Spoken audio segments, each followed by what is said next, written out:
Okay, testing. Perfect. So, we're going to be doing some Midnight Hunt drafting today. It's exciting. I did a couple of drafts. One of them I recorded today.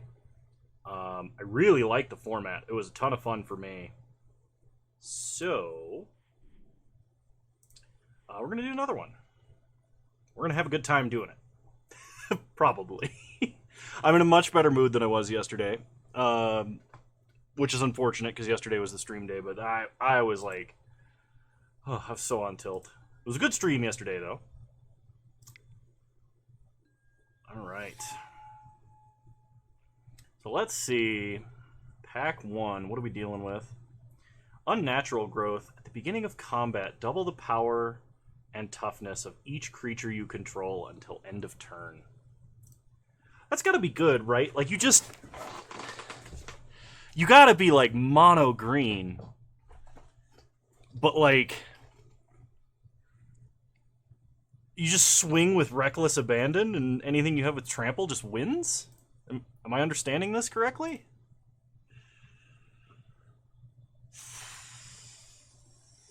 Tarek, welcome. How's it going? I think Contortionist Troop is probably the card that I should pick, but like we're gonna go on natural growth. We're gonna see if we can't just do like mono green monstrosity. Just everything is huge.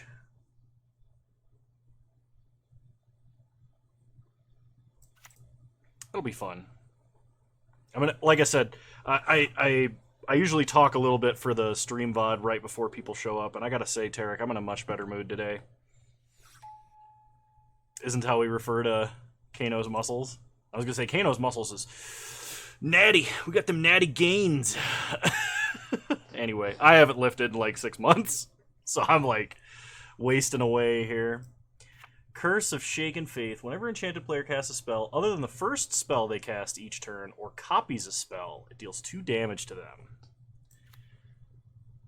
I think Shadow Beast Sighting is better for us, but like Curse of Shaken Faith seems pretty good. Just anytime your opponent double spells, they get shocked.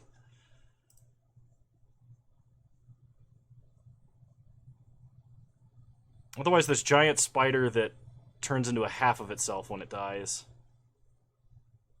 Or a random werewolf.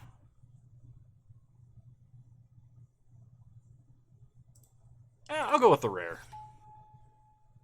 Croaking counterpart. Like cackling counterpart. I love it. Also, I'm going to be drinking a rum and coke. I haven't started yet, so that's what's going to happen here.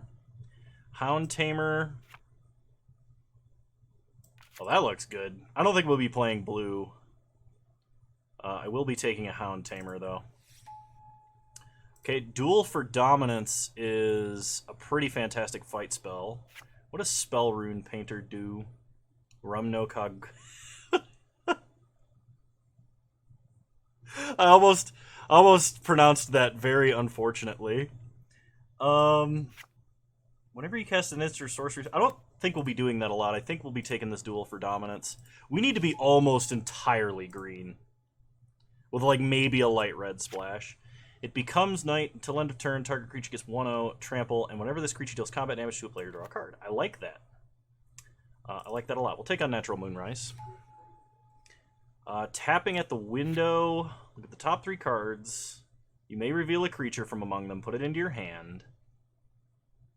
And put the rest into your grave. Yeah. Moonrager's Slash is Lightning Bolt as long as it is night.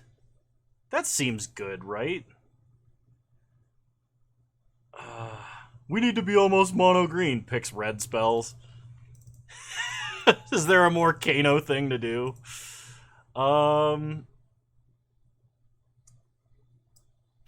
Besides punt, maybe.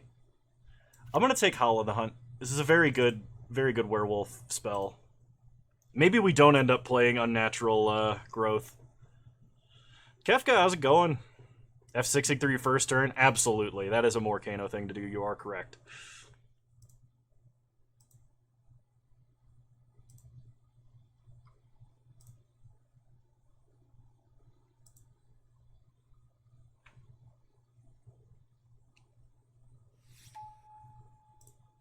Bird Admirer. Or tapping at the window. We'll take a Bird Admirer. No arena on release day? Yeah, no. I prefer drafting on Moto a lot. So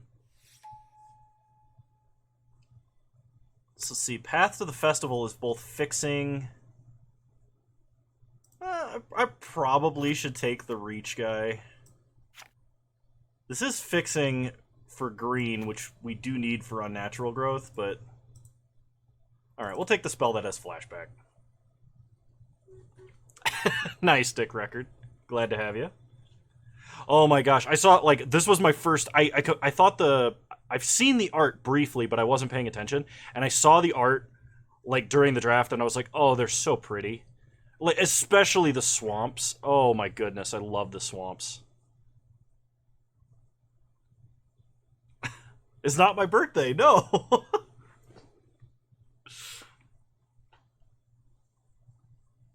They have the gloss border? Oh, interesting. I thought about maybe going out to an event and then remembered I didn't have a car. So I was like, alright, I'll just moto draft. It's fine. Ooh, green werewolf. That's definitely what we want. So we'll take the green werewolf. Oh, a lot of cards are coming out damaged. Do I doubt the wisdom of chat when it comes to keeping track of time? Yes. I do.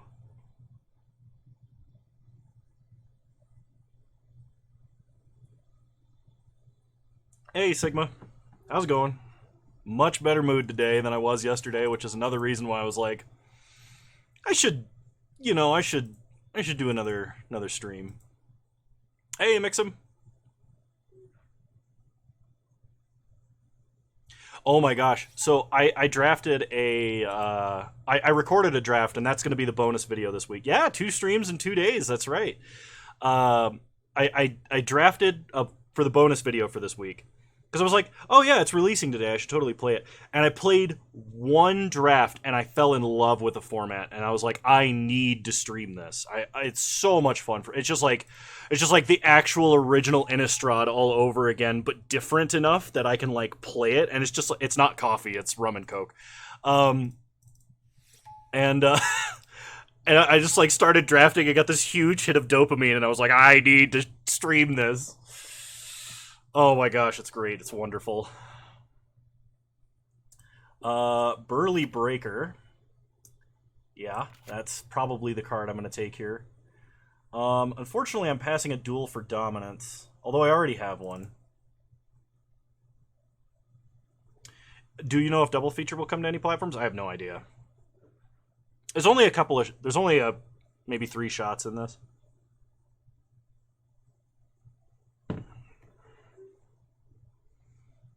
This would be an illegal drink to serve in Utah if you were a bar.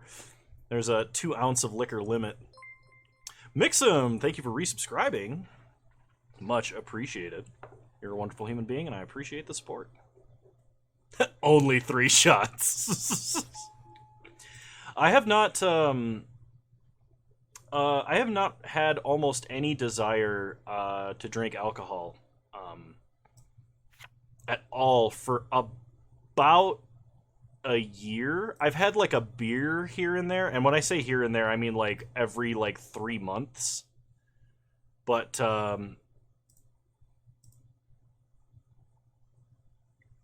it's not really been a desire, which I'm thankful for.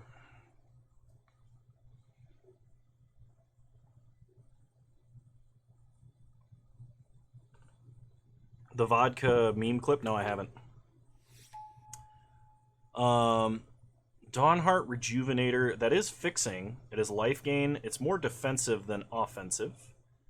It looks like we're kind of getting cut out of our colors here, going from the other way. You should try dealing with you. It inspires me to drink often. Oh my gosh.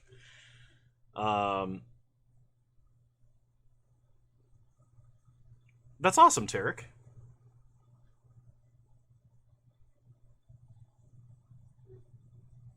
I don't remember Gavlan from Dark Souls 2.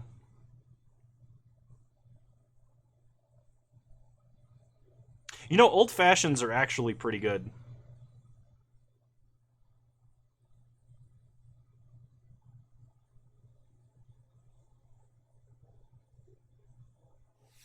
You don't enjoy beer that much? You probably don't have access to a lot of good beer. And, like, I mean, like, truly good beer. Because, like, most beer's okay. Like, even bad beer's okay. Generally, but... this might be a Timberland guide. Well, I guess this is more aggressive. I'm going to take the 2-mana 3/1.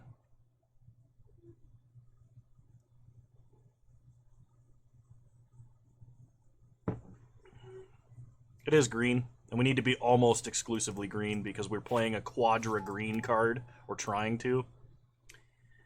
I do want Snarling Wolf because I do want a 1-mana wolf, and I'm going to go with the Unnatural Moonrise. This just seems like really good value.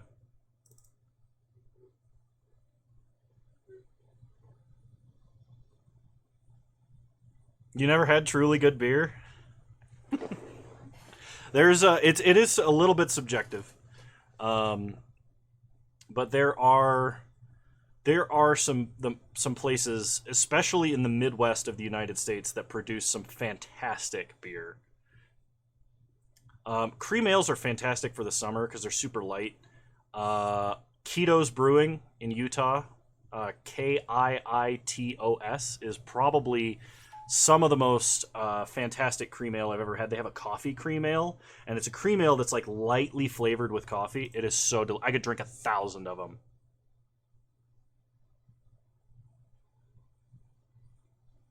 You have the best beer in the world? Well, I can't argue with you because I've never had Czech beer, so I'll have to try it. I'm looking forward to trying Czech beer. You can't send it to me, so don't anybody try and send me anything alcoholic, because that is against Utah and like federal law. So don't do that. I'll go with the Candlelit Cavalry. This is really good if we get to Unnatural Growth, because then everything gets trampled. I'll take the partially green card. You can't believe Delver's in this set? Delver is not going to be as good as it was the first time it was in Standard, because if you remember, it was in Standard with Ponder and Preordain and Probe. Delver in Standard the first time around was the most disgusting card. It was stronger in Standard than it was in any other format, including, like, Legacy, I would argue. Yes, Legacy had free counter spells and stuff, but if you're talking relative power balance, you had Delver, Ponder, Preordain, Gitaxian Probe, Vapor Snag in Standard. What other deck was on that power level?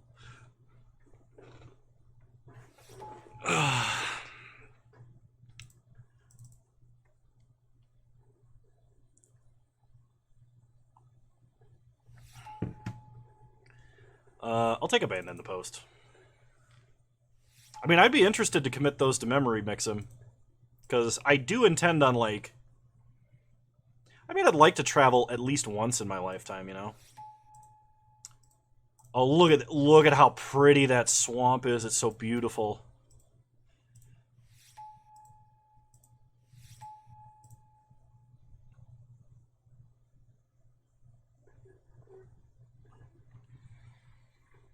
So I don't have enough creatures. We, like, desperately need creatures.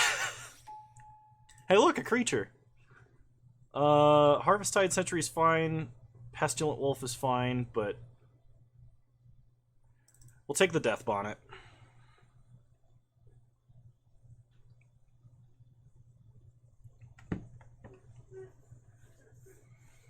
Oh, man.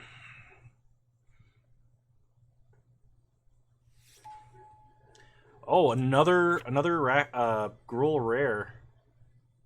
Destroy target artifact, enchantment, or land. If a land was destroyed this way, its controller may search its library. Oh, okay. So this is the... okay, I don't know if this card's any good.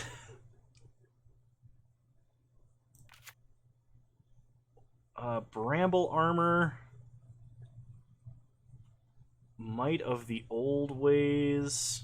Might of the Old Ways could potentially draw a card. You can target your own for fixing. Good call. We'll take it then. It could, like, destroy something in an emergency. Ooh. Play with Fire is a really good spell. Kano, you need creatures. Drafts exclusively non-creatures. Drafts red spells over green creatures.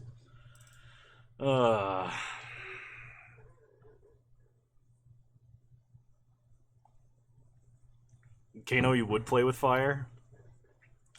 I have some memories of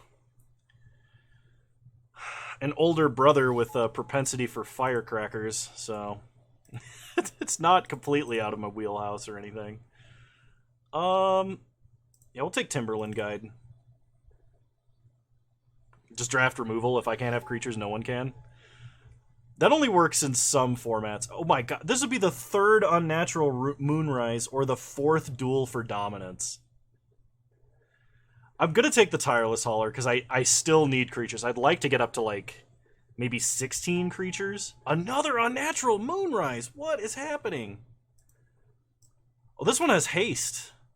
And it gives all wolves or werewolves you have haste. That looks that's pretty tempting.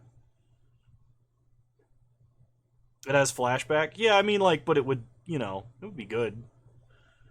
We have 2 1-drops that we can cast it on, which is actually quite good. I'm gonna go with... Yeah, I guess I go with the uncommon. I have so many 5-drops. I'm gonna be playing all of them, too. Okay, we'll take the Bird Admirer. I like the Lightning Bolt a lot, actually. There's a lot of higher toughness creatures in this format, though. I'm just gonna take the creature. I think I actually have to take the creature because I'm probably gonna have to cut 1 or 2 of my 5-drops. Willow Geist, one of the cards I'm looking for. Absolutely gonna take this. Nightling Bolt. Nightlight Bolt.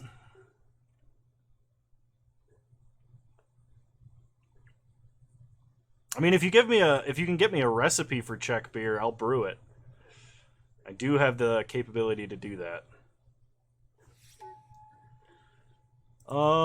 Let's see. Enters battlefield, return target instant or sorcery card from your graveyard to your hand. That actually is pretty good because we have a lot of really strong removal. Do I like that more than the wolf or the sentry? The sentry might actually be the better pick. This is card advantage. Yeah, we'll take the aggressive creature. Yeah, we can probably take the combat trick. We don't have a lot of cards we want in the graveyard. Like, we have a few things with flashback, but... Okay, green creature came around. Fantastic. Path to the Festival. That's fine. Plummet for the sideboard. You need a special wheat that won't grow on a whim. Oh, that's fair. Alright. So out of 45 cards, 37 of them were on color. And good.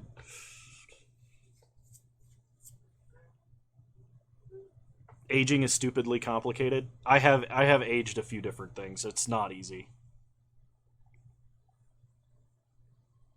It sounds easy, because in theory it's just like leave it and wait, but it's not. Okay. So we need to cut some cards. Because we have so many 5-drops, I think I'm going to keep the Path to the Festival in. Dire Stream Rampage I'm actually going to take out. I don't think it does enough. Abandon the Post is fine to take out. Curse of Shaken Faith I'm going to take out. That one I might play if my opponent's playing a ton of, like, cheap spells. I might bring it back in. So many duels for dominance. We probably don't need those spells. Howl of the Hunt is a fantastic combat trick. This is worse than Searing Spear and Lightning Bolt at the same, and is actually Lightning Bolt at the same time. Okay, I need to cut some creatures. Oh, this guy has Vigilance. He's a 5-mana 4/5 Vigilance. Let's cut 1 Cavalry. You can control 3 or more creatures with different powers. It shouldn't be that difficult in this deck.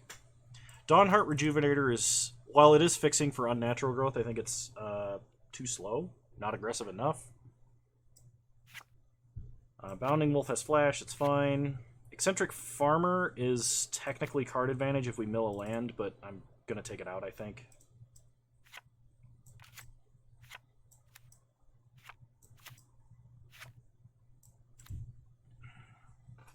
I need to cut 5 cards.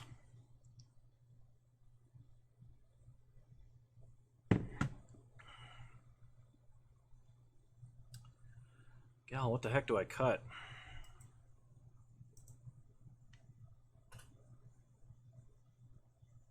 I guess it's non-creatures, right?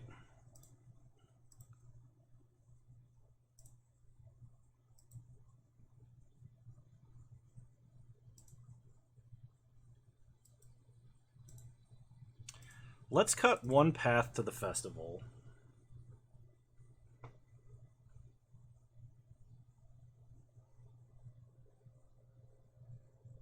One tireless hauler. God, I don't want to cut any of the removal, but I don't know how I'm going to make it work.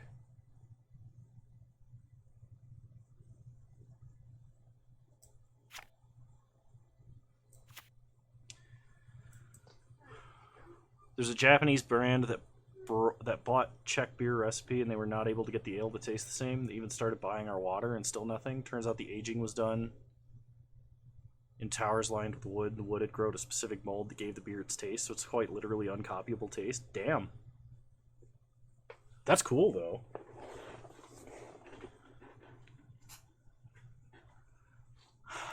Oh, I gotta cut 3 cards.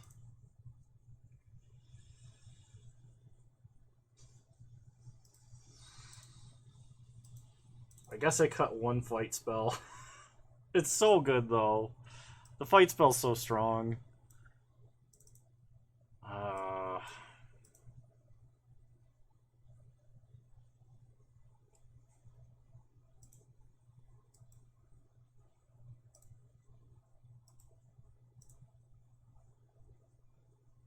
We need the cheap spells.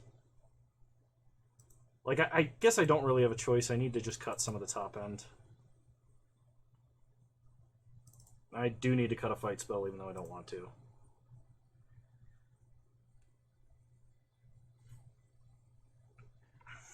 $190 liters a year per person says something. Yeah, that's a lot.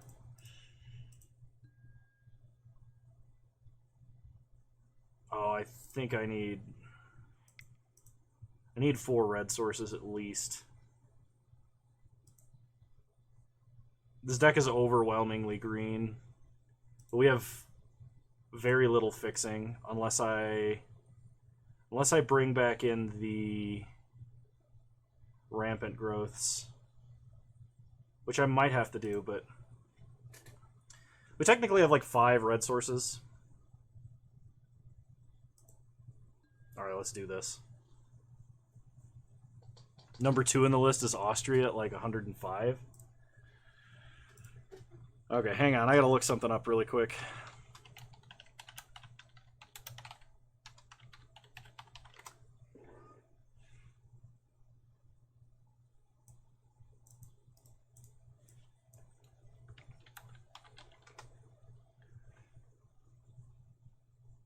Let's see. Oh, you know what? We've got you beat. No, Rampant Growth is not. I was calling something else by that name. Mix 'em.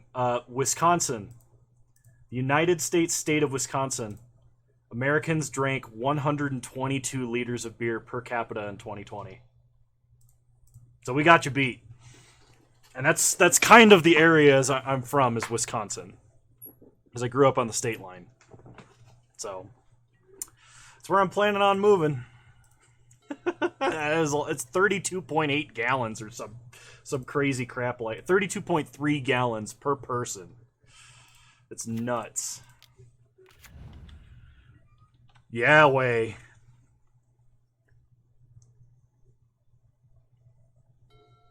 For the state of Wisconsin, not for the United States. That's like saying we have a plague going on here and the water isn't safe, so here's beer, kids. Yeah, kind of. And that, yeah, no, you're right. That has happened in the past. Beer is, in certain time periods, been safer to drink than water. I go ahead and is this a? That's a 1-mana 1/1 first strike with ward and disturb. It becomes a flying first striker, and all of your creatures have ward. Wow. Okay.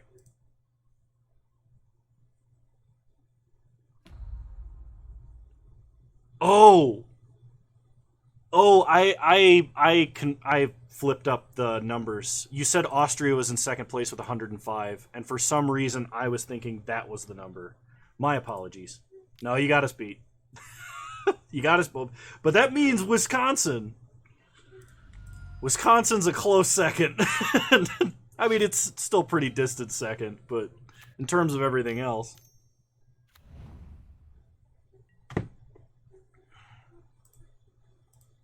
Opponent attacks us for 1, that's fine. We untap. We draw a Hound Tamer. Ooh.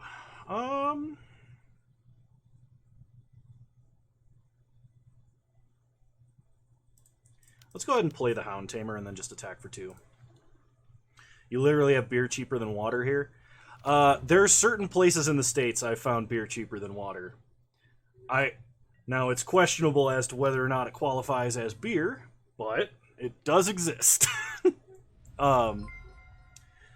Evac Mooney, thank you for following. Much appreciated. How's it going? But I would wager that your average beer is better than ours.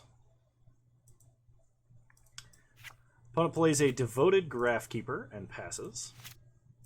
We untap. We draw Forest. So let's play a Forest. Go to combat. And attack here and here.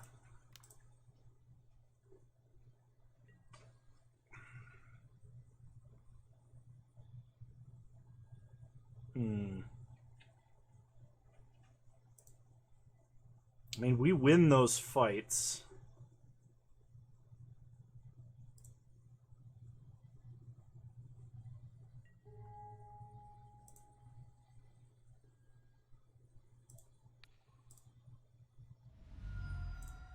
And then what we can do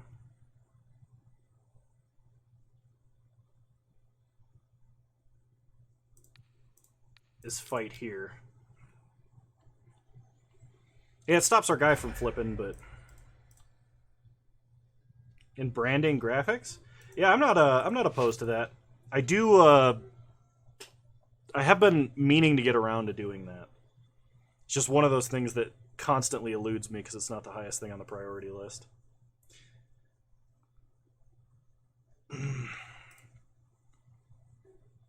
If you're, let's see.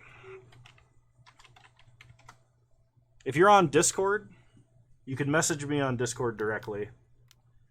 That's the link to my Discord, and if you wanna like show me what it is you've done before and like what you're planning on doing, that kind of a thing, we can talk about it. I don't mind. I just might not respond immediately. And am I planning to do any more Binding of Isaac videos? I'll probably do some here and there, yeah. If it's neither day nor night, it becomes day as this enters the battlefield. Whenever day becomes night or night becomes day, look at the top 2 cards of your library, put one of them into your grave. Okay. Go to combat. Sounds good. Attack for 4.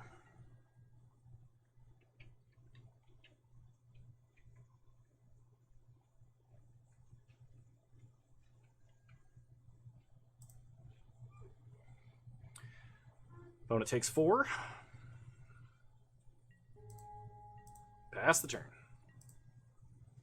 So now we have the option of flashing in Bounding Wolf or putting a counter on something.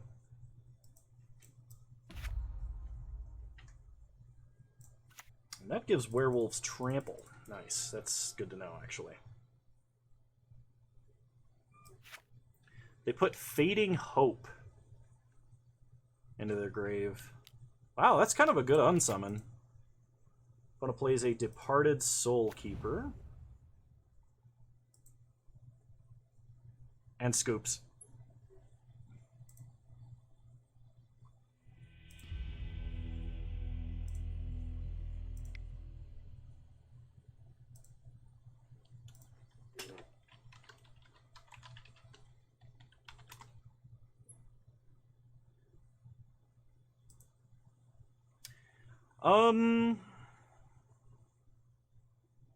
Yeah, I think we just run it back.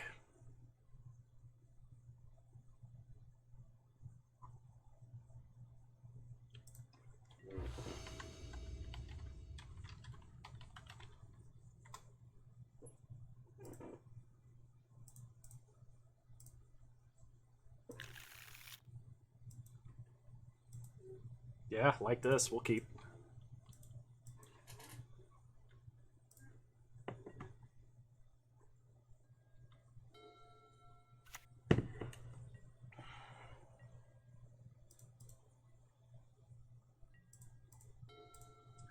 Play a forest, pass the turn. So that path to the festival should get us all the way to Tireless Hauler. Opponent plays a Plains. We get another Unnatural Moonrise. Play Harvesttide Sentry, pass the turn.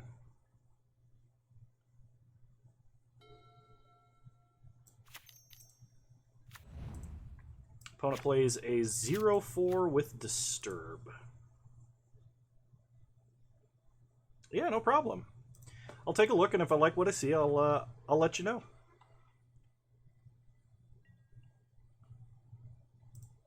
Thank you for offering. I appreciate that. Okay, so this turn we're going to play Timberland Guide, so we can get this up to 4 power to swing past this beloved beggar.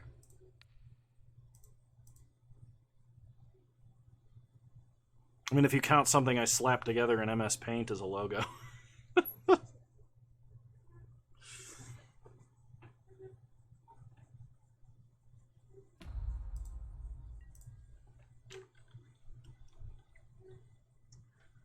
So, hit him for 4.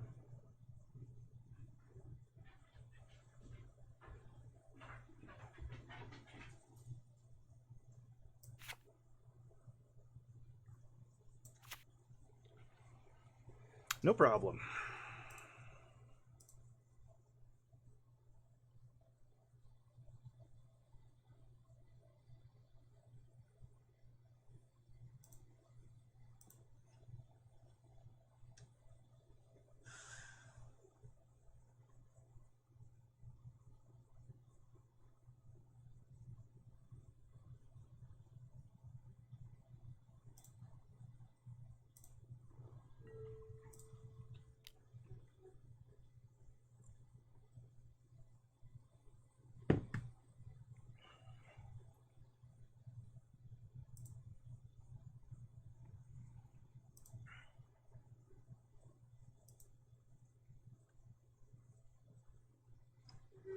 Alrighty, drive safe, Tarek.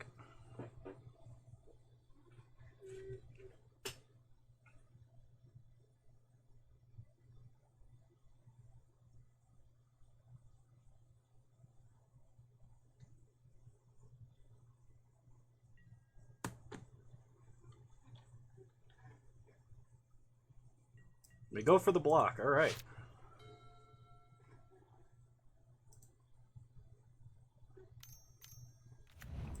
And they play an Unruly Mob. We draw a Bounding Wolf. Alright, go to combat. And we're going to attack for 4. If they chump here, I don't mind. I don't think they will. Okay. Then we're going to just path to the festival to go get a mountain.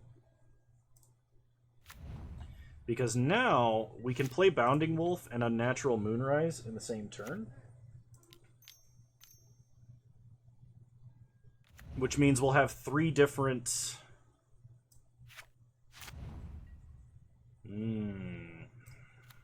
That is unfortunate. Okay.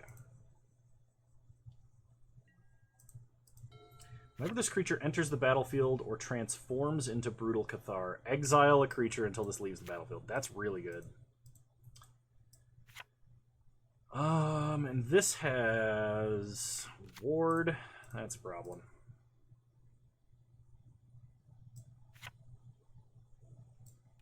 Alright, play a Forest.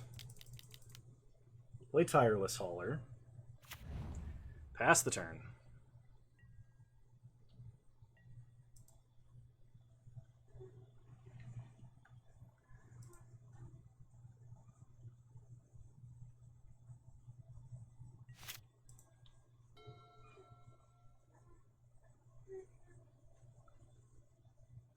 So the concern is, while this card's on the field, if we cast Unnatural Moonrise, there's a decent chance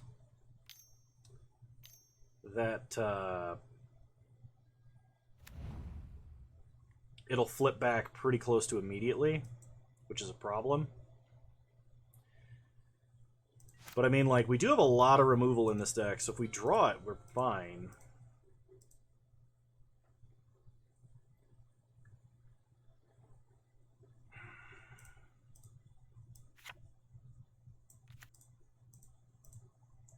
So go to combat. Let's attack for 4. Okay, opponent takes 4. Play Harvesttide Sentry.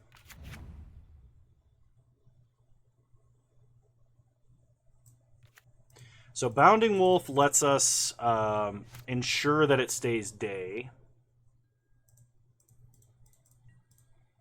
No, I don't think he will. Opponent plays a Ritual Guardian.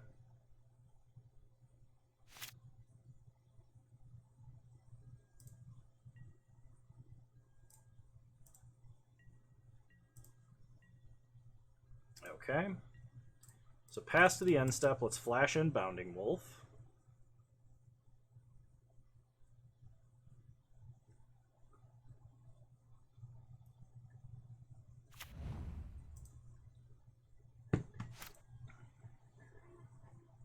We untap.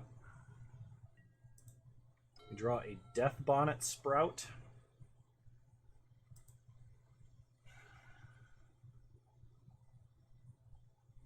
Man, I really want to cast an Unnatural Moonrise so we can draw a card.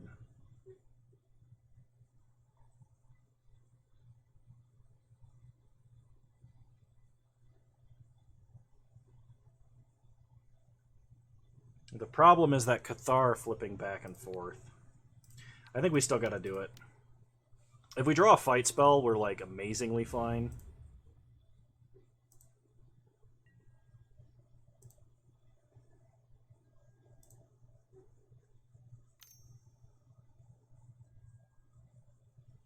God, what a jerk.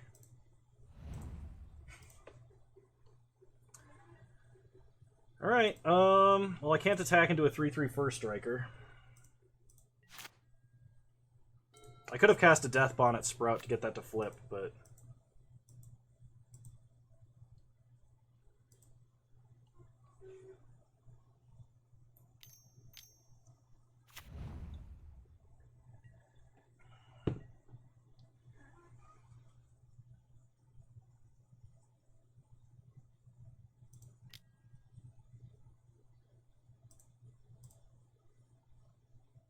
They're going to attack us for 5. We have nothing with First Strike.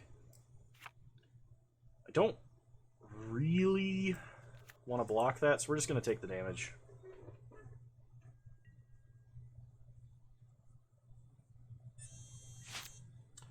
Alright, untap. We draw a Village Watch. So play a big old 5/4 with haste.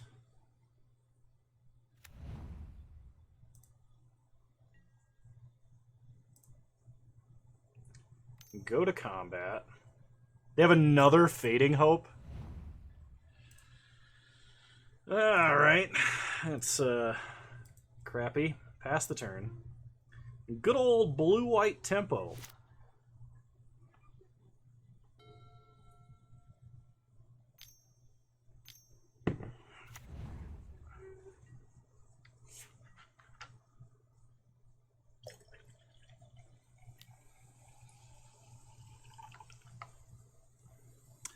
Attack for 3. No blocks. Well, we haven't killed anything that has Disturb yet. Well, I mean, Beloved Beggar does, but it's a 6-mana Disturb. Alright.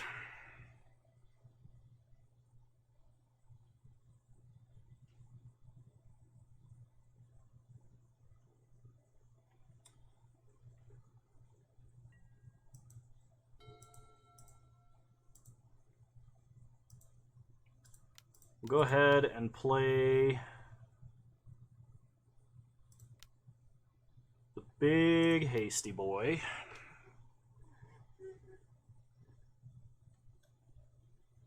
But I don't think I'm going to attack with it. I think I'm going to try and keep it night as long as I can. And hopefully we just draw a fight spell while my opponent doesn't have cards in hand.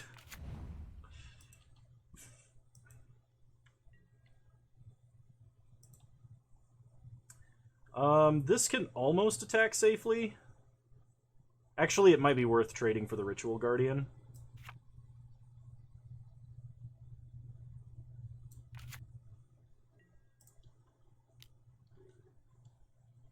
It makes the unruly mobs bigger, which is the only concern, but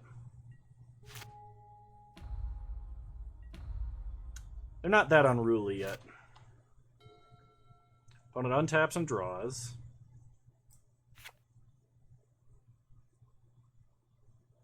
Oh, it's effectively a Sarah Angel for 6 mana. That would be unfortunate.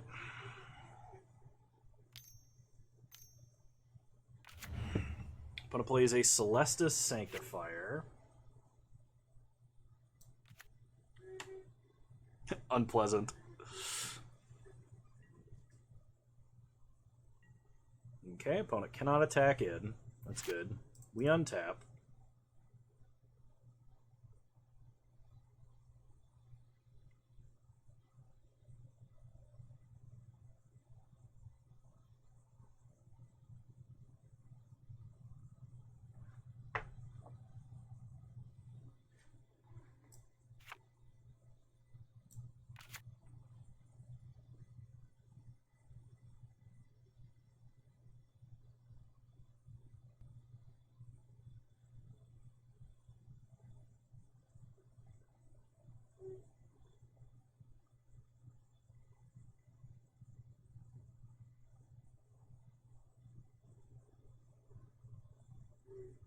Why do you feel like this will be the first limited set that won't break Modern in a long time?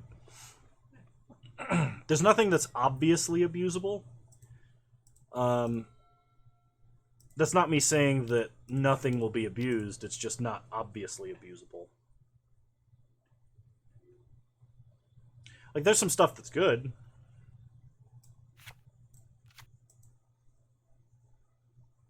Ever heard of Ikoria? Throne of Eldraine? Throne of Eldraine... Well, Throne of Eldraine ruins Standard, but... Valeris?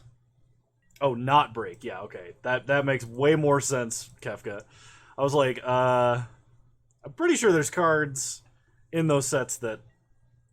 Yeah. Alright.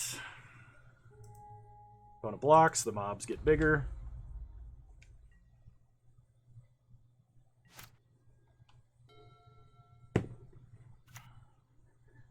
Alright, here comes the Beloved Beggar. Generous Soul.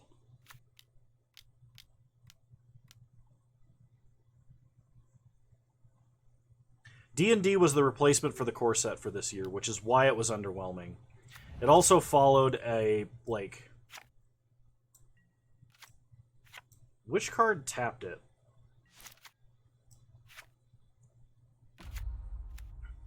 Whenever you cast a spell from your graveyard, tap target creature you don't control. Okay, that card has to die. We draw Timberland Guide.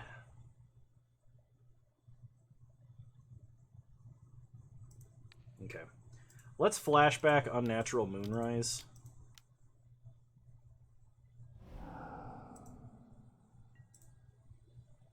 Well, keep in mind it also was a low power set that followed a really high power set.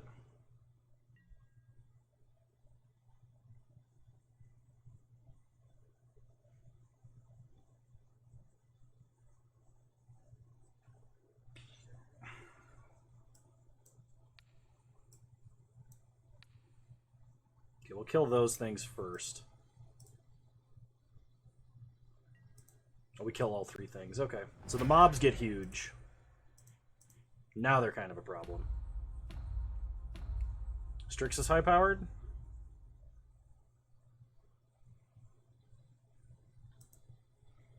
That's a good question. Was Strixhaven actually high-powered?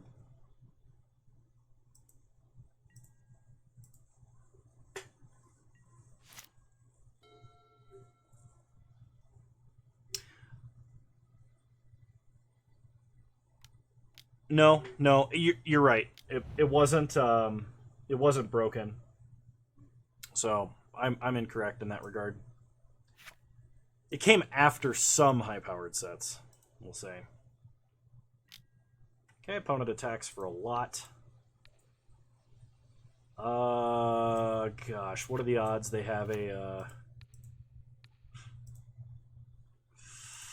good card in their hand? Combat tricks, probably pretty high. It's an unsummon? You jerk. You can't unsummon me.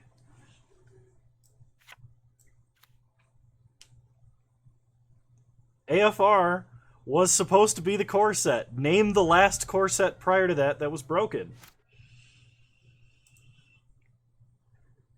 Fun summon. I like that. Alright, play a forest. Core 20 had Agent of Treachery. Excuse me, we're talking about the modern format. Play a Hound Tamer and a Death Bonnet Sprout. An Elvish Reclaimer. Elvish Reclaimer's not really that broken of a card, because if it was, Titan would still be playing it. Terror of the Peaks and Elder Gargaroth. Neither of those cards broke modern. Core 21 had Ugin and Asuza. Yeah, neither of those cards were actually printed in that set either. They're from older sets. Alright. Well, this is unfortunate. Next game. This is what, game 3? Game 3 of round 1?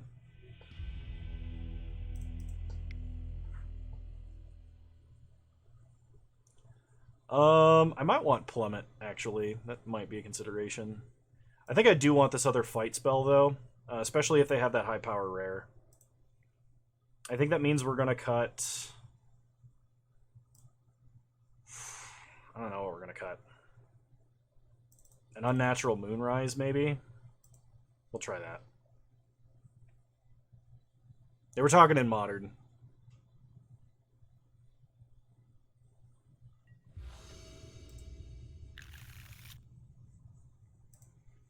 Got a 1, a 2, and a 3. Perfect.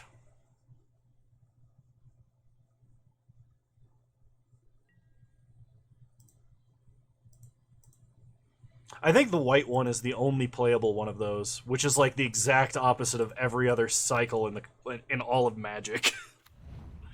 It feels like. But I think the white part of that cycle, the non-multi-kicker cycle, is pretty good.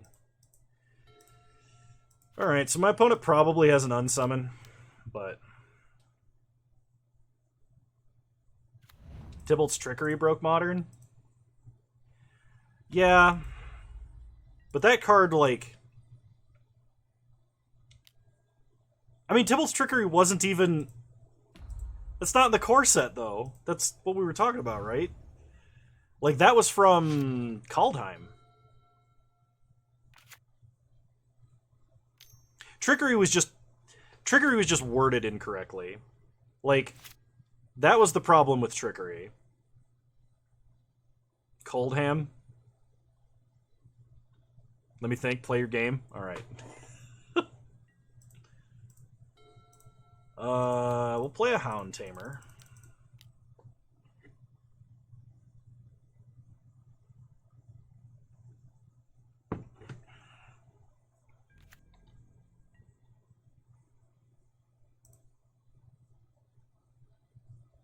Island was printed. Oh no!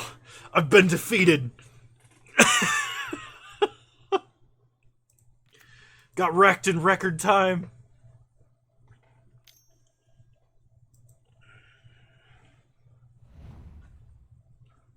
Y'all.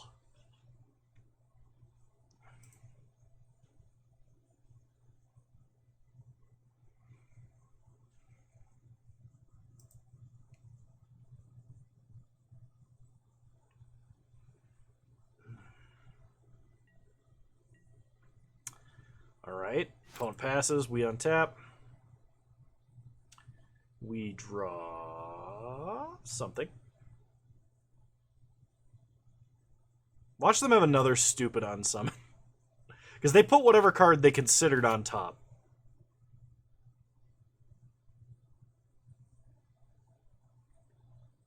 Yes, no, obviously mix them, but like, we were talking specifically for cards in core sets. That was the whole initiation to that conversation.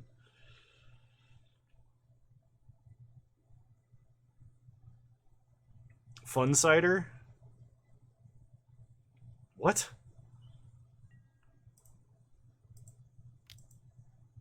Oh, Fun Sitter? Oh, yeah, now I get it. And you exclude core set reprints? Yes.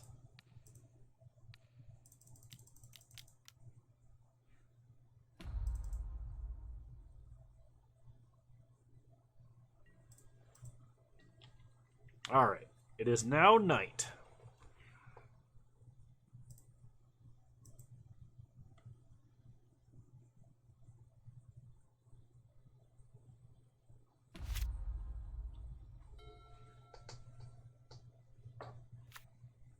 Really hoping we draw a mountain. Then we can just play Village Watch and quit locking my stuff in the graveyard.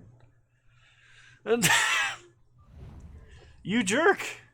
How dare you? Another consider. Stormwing Entity?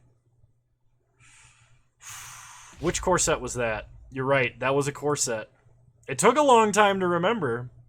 And I don't even think they're playing it now. M21 made Blitz a thing? I don't think it made Blitz a thing. Blitz was a thing. It was just more inconsistent. Alright, alright. That one's good. You got one? That one's good.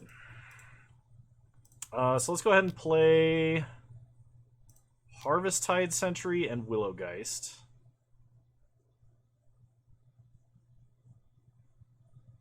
Yeah, you play Blitz and you forgot. Hammers from 2020? Yeah, but like it didn't like Hammer Time didn't break Modern when it came out. Like it's strong, but it wasn't like oppressively strong because if you remember, Uro and Oko and all these other things were in the same format and super broken as far as anyone else was concerned. And Sprite Dragon, yeah, Sprite Dragon made Blitz more of a thing than I think Stormwing Entity did.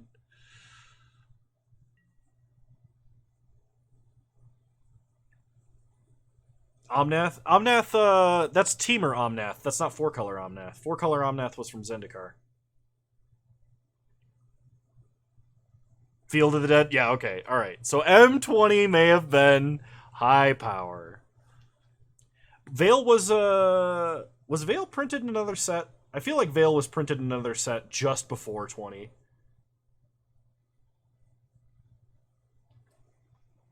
Veil is 2020? Alright. Is it really the only printing? Okay. I stand corrected.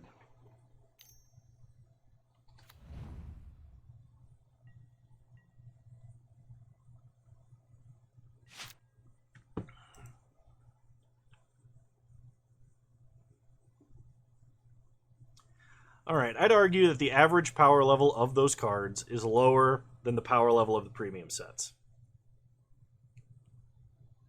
Fair?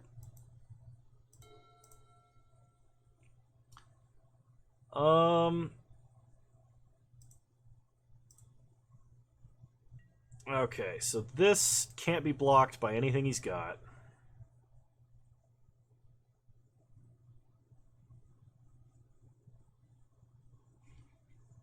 You're encountering combative tipsy Kano because he drank a lot in one drink.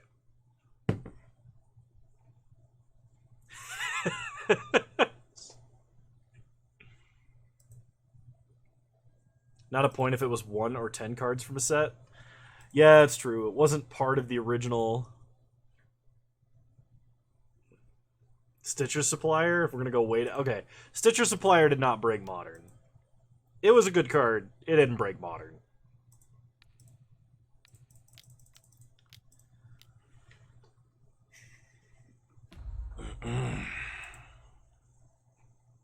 Hit him for 4. Play a forest, pass the turn.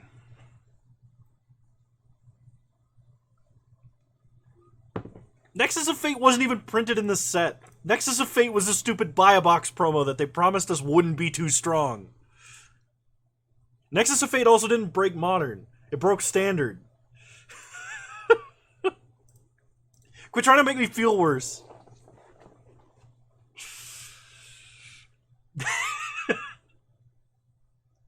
Oh my goodness.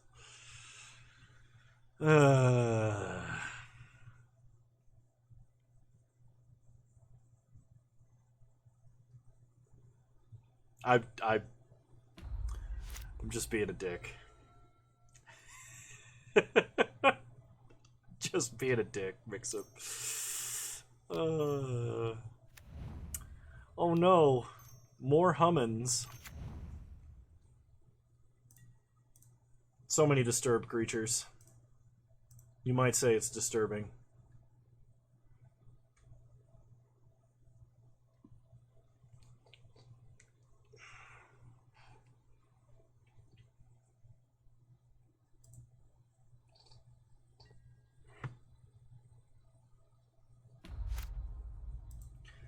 Alright, we drew Play with Fire.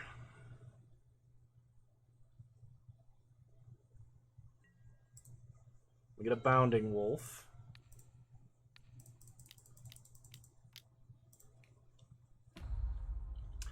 Go to combat. Trigger its Coven. Hit them for 5.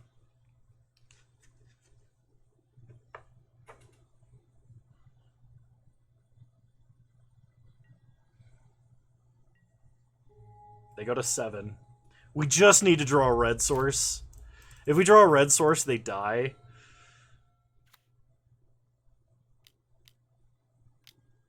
They play Clarion Cathars. They get a 1/1. They go to combat. They attack for 2, no blocks. Come on for it. Or Mountain.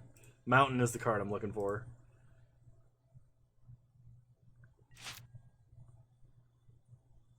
Mountain! We did it. Go to combat.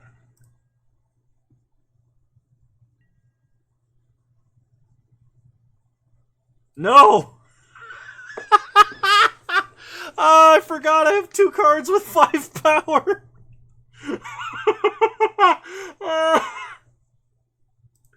Oh no, I gave my opponent another turn. I gave them another turn. Oh, that's so bad.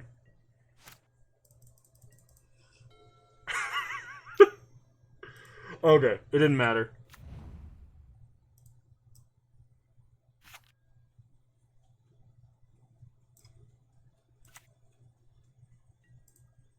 It technically is a punt because I missed lethal, but like, it's not gonna matter.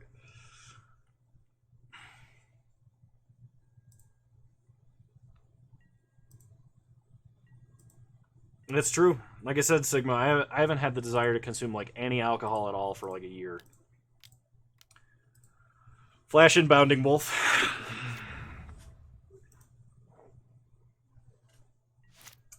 Oh, I guess... No, it's not a punt because of the Cathars. I can't actually attack past the Cathars because it has 3 power.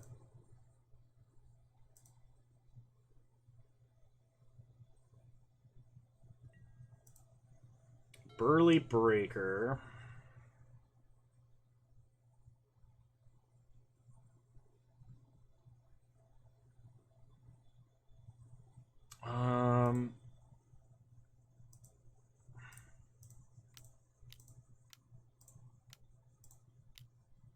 Play Burly Breaker as an 8/7,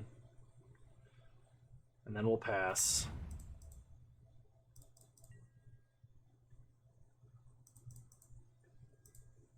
It wasn't actually a punt. I thought it was. Attacking at that point would have actually been a punt, and I would have attacked, and I would have thrown my 5/3 into their 3/3. And that would have been nightmarish. But I have a gigantic creature with trample. And they're running out of clock.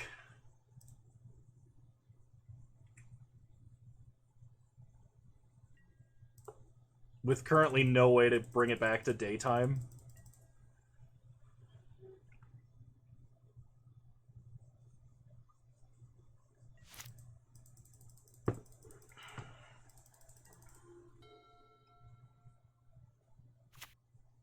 And they drew a land.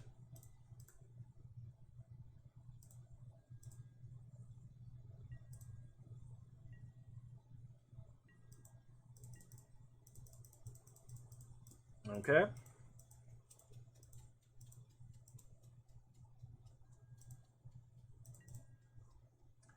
We untap.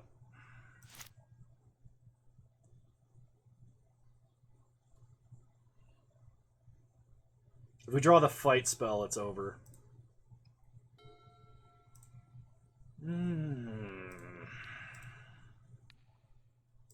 Alright, put a counter here.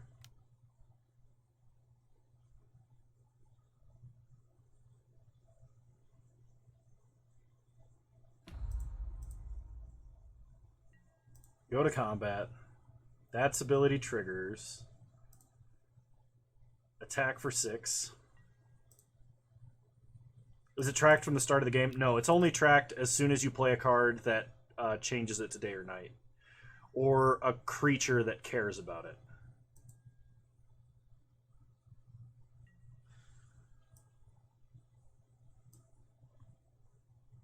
Okay, so they flipped Bereaved Survivor. Which we can kill with the Play with Fire spell. So that one can't actually block next turn. They play a land. Mana value 2 or less, they have nothing, so they can't reanimate anything out of the grave.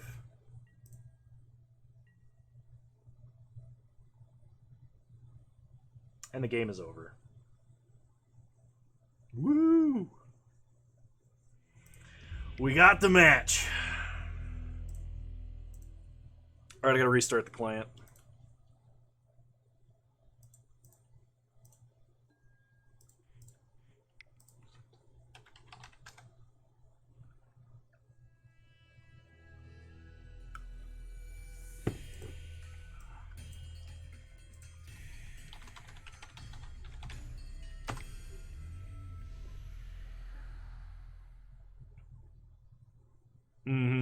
He's hiding. Oh.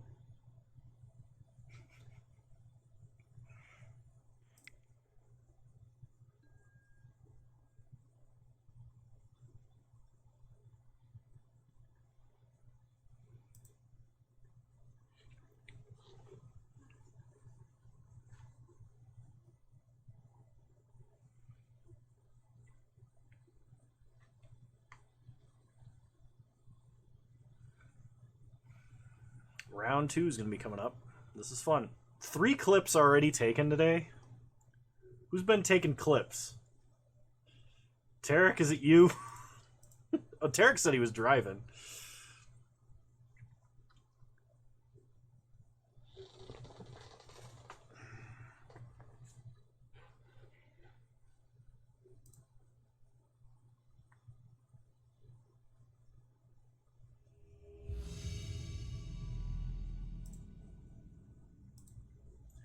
All right. Round 2, here we go. I would like to play first. We got multiple ones, a good 2 and a good 3, so we're gonna keep. Lead on Death Bonnet Sprout. Pass the turn.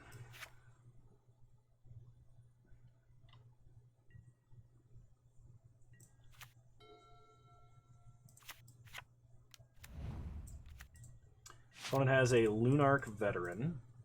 So we mill a card. It's a creature. We draw a Hound Tamer. Play a second Sprout. Pass the turn.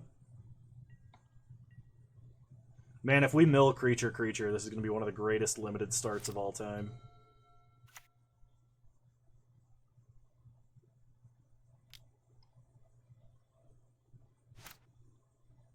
John Eli, welcome. It's not my birthday, but thank you.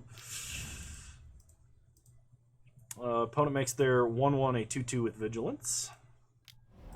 A 3/3 with Vigilance, actually. We take 3. Untap, mill a land, mill an unnatural Moonrise, draw Forest.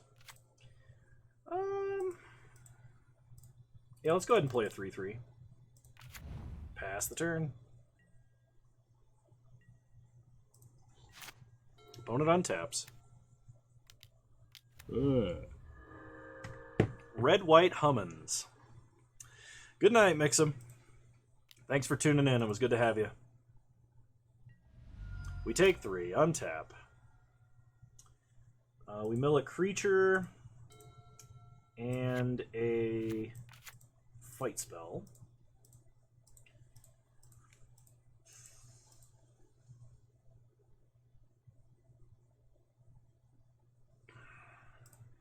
Let's go ahead and get a mountain. Play a forest. Go to combat and attack for 3.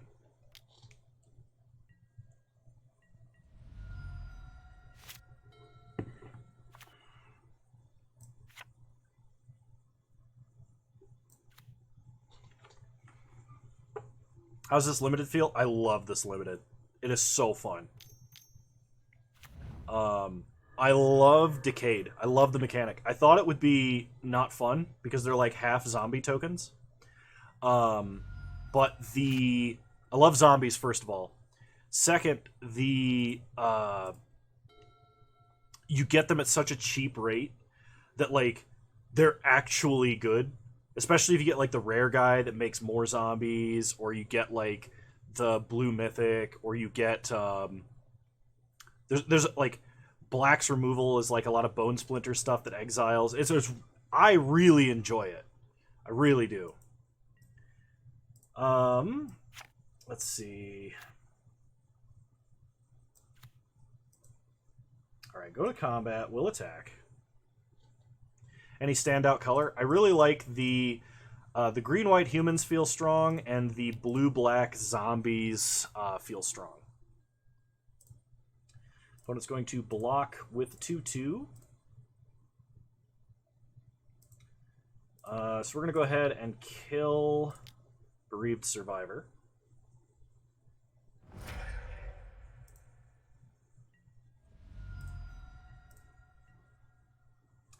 And then pass the turn.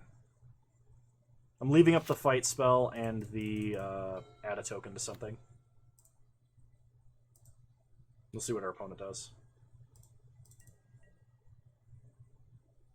Opponent attacks for 3, that's fine.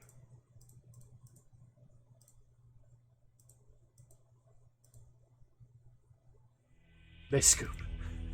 Double Death Bonnet. This seems strong. Run it back.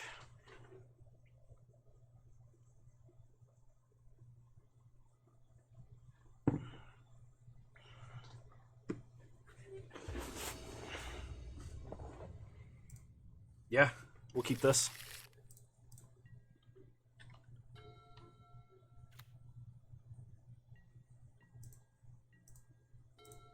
This set also feels like Innistrad without being OG Innistrad. It's not the same, right? But I feel like I'm playing Innistrad from an alternate universe, which because I love Innistrad so much, also helps. Okay, we mill a Hound Tamer. That is unfortunate because I do, you know, I want to be playing Hound Tamer if I can actually play it, but. And our opponent for 1.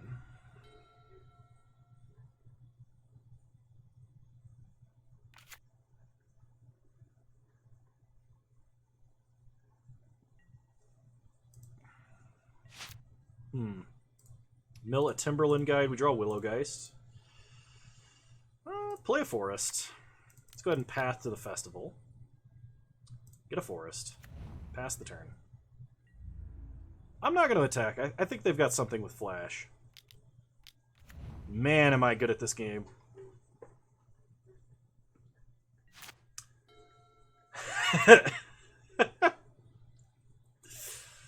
Opponent untaps, plays Plains.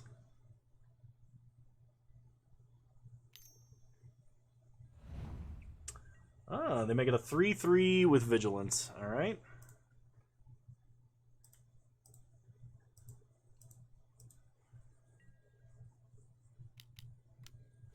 Then they play a Search Party Captain and draw a card. We untap, mill a Death Bonnet Sprout, make our guy a 3/3. Play a Forest. Let's go ahead and play a Tavern Ruffian and a Willowgeist. I want to start getting value off this Willowgeist as soon as possible. Pass the turn.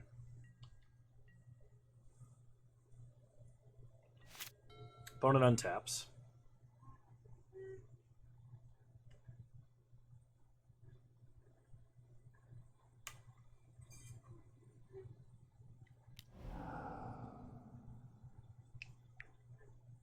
They Homestead Courage and play a Bereaved Survivor. They're going to hit us for 4. We untap. So we're going to go ahead and exile Timberland Guide.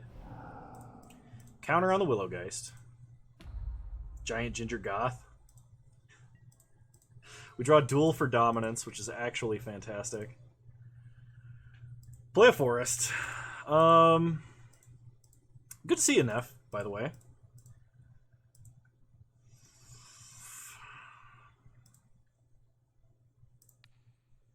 Let's go ahead and fight the Griff.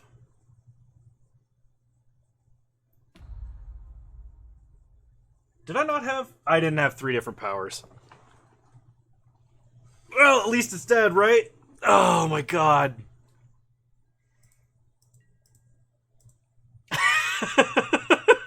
That's awful. Neff, you distracted me with your kindness. Oh, that's so bad. Oh, man. I might have just thrown this match. That's what I get for drinking a rum and coke. With occasional shitty joke. I mean, they're making me laugh. Thank you, Sigma. Thank you for keeping me honest. We draw a Tireless Hauler. Play a Forest. Play a Burly Breaker. Pass the turn. Beginning of combat. Target creature you control gains double strike. That seems good.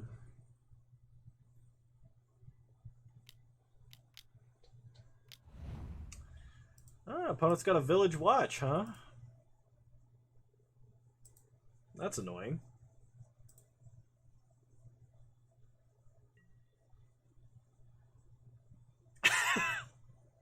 Great. Good to know.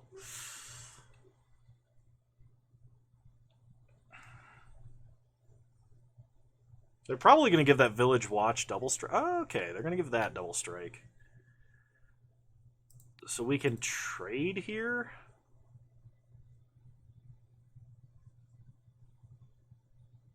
Yeah, that's fine. Actually. We untap. We draw a Forest. Play a Tireless Hauler. Pass the turn.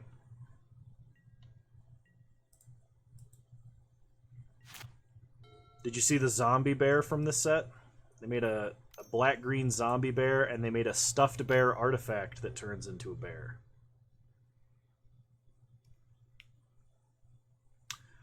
What do you mean I can't block? That's cheating.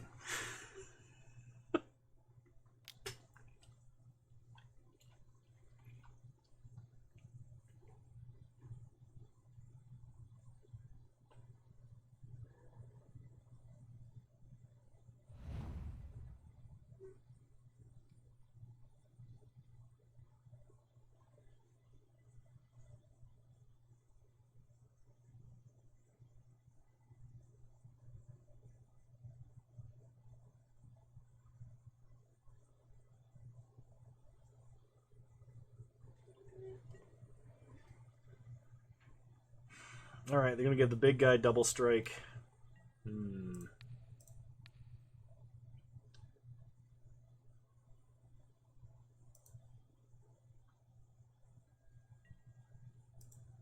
Oh, we gain life equal to its power. I forgot that has more text on it.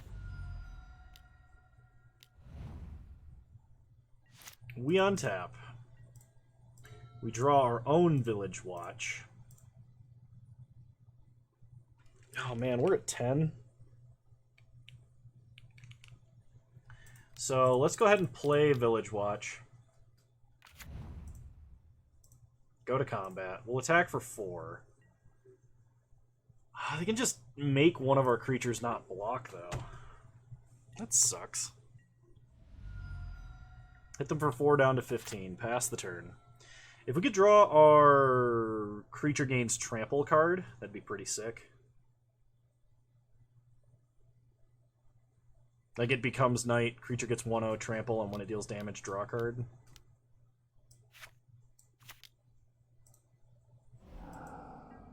Dicks.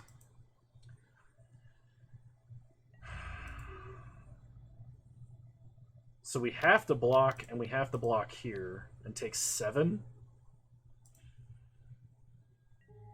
If I draw Unnatural Night, we kill them. Or Unnatural Moon. I mean, that also probably kills them. I'm no math guy. But, like...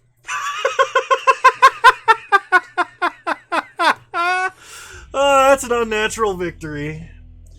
Never, didn't, always have that match. Alright, I gotta restart the client. Oh, that was perfect. I was, like, desperately trying to remember the word for mathematician. Then I tried to pun off of mathematician. Then I just gave up and said math guy. Despite my best efforts to throw that match, we still won. That's perfect. That's what you want. All right.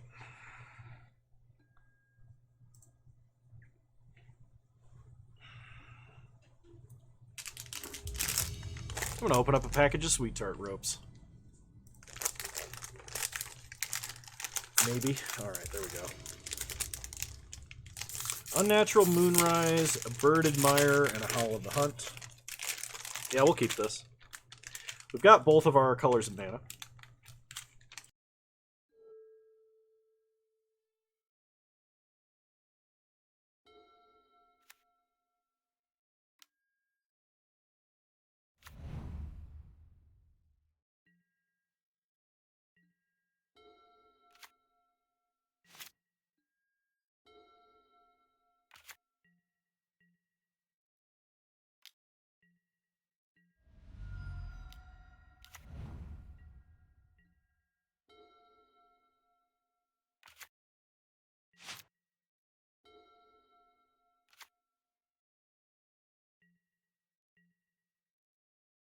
So we're against a black-white deck.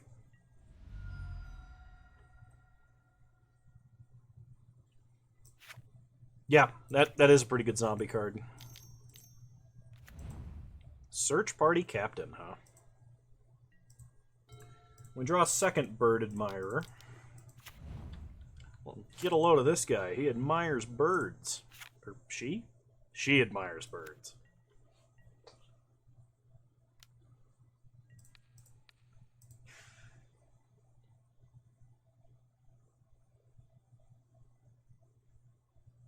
They're probably going to sack that, get a zombie, and hit us for 4. No, they don't. Impressive. Okay. They play an Audrix Outrider. Okay. Let's play a Mountain. And we'll pass the turn. So I'm probably going to go for a Howl of the Hunt here.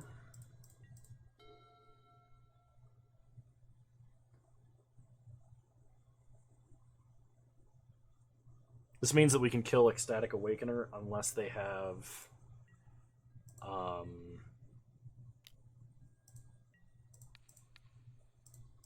combat trick in addition to flipping it.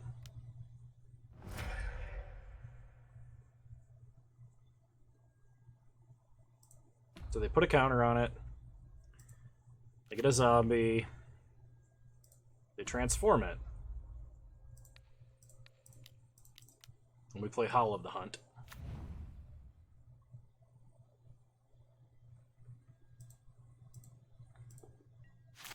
Nice.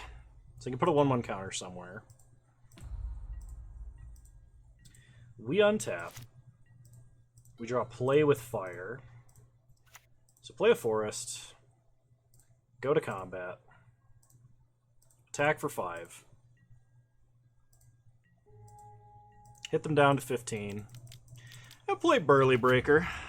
It's only an 8/7 with Ward 3. Now if my opponent's like, oh, double spell, then we just Unnatural Moonrise. And surprise, it's night.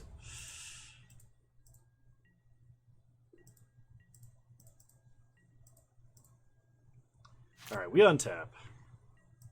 Draw Hound Tamer. Unnatural Moonrise. Game over. Oh, man. Like I got destroyed. Oh. That's pretty fantastic. Hey, Recall, how's it going? Glad to have you. Oh, yeah, this actually looks like a really good hand. I'm going to keep this. Depends on how many creatures we mill.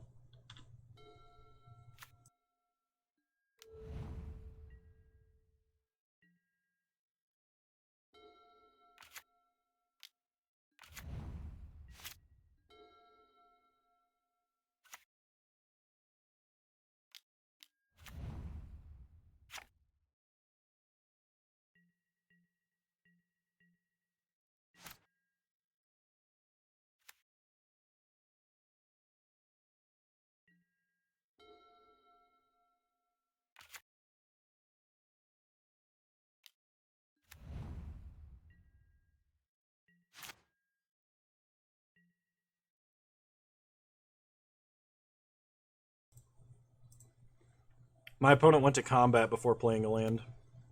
I think that was a misclick by them. We untap. Mill another creature. That's pretty good. Play a forest. We're going to path to the festival to go get a mountain. This way we can play with fire. Pass the turn. I really like this set's limited. I think this is a fantastic limited set. An Audrix Outrider, I see. Alright, we'll take 3. I don't mind. So we untap. I could fight, then flip. Let's mill. Alright, that is unfortunate. Play a Bird Admirer. And I'm going to go ahead and kill... If I kill something, they can flip Season Cathar, and that's actually a huge problem. Let's just pass.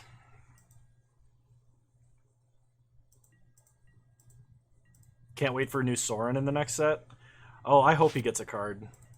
He showed up on a card here, so I imagine he does. But, you know, here's hoping.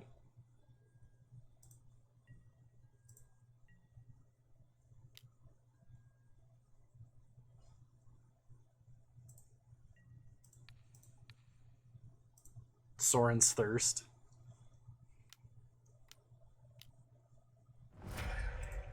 So they sack Seasoned Cathar.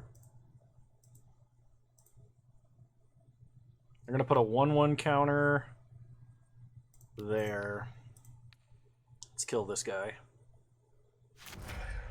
And put another 1/1 counter somewhere.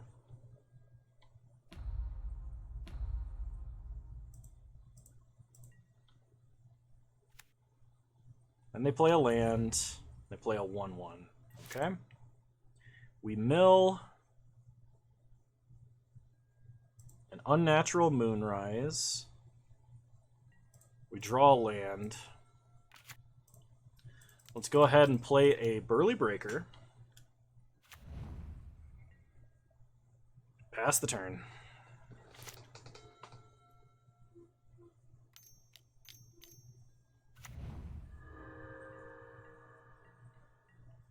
Opponent plays a second Audric's Outrider. We mill another forest. We draw a Village Watch. So let's Unnatural Growth. Go to combat. And I'm okay attacking with a 12-10. Lets him distribute some 1/1 counters. It even gives him a Disturb, but I think that's fine. Blessed Defiance. Okay, so they gain some life. They draw a card. They get a token. They get 1/1 counters. That's irritating.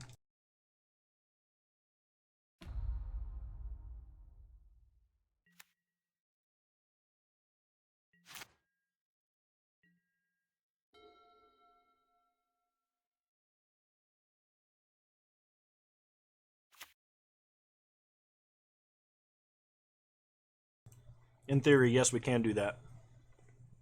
And it should be good, you know? If I draw a land, I could also just Moonrise and fight something. They can't attack because we got a guy with Reach. A third Audric's Outrider. And a Luminous Phantom. Okay. We untap. We mill a forest. Trying so hard to get them creatures in the grave, and we just can't. I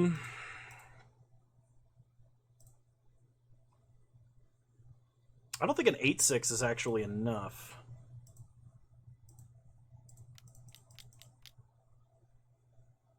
So play a Village Watch. Go to combat. And I'm actually going to pass for a turn.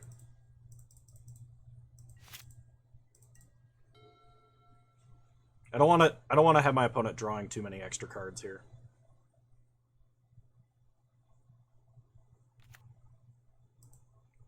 They play a land.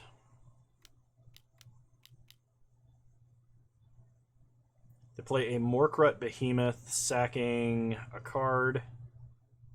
Sacking the token. I'm going to get a big old zombie boy. Big old 7/6. By big old 7/6, I mean actually tiny 7/6. Yep, they're going to start moving 1/1 counters everywhere. Sure.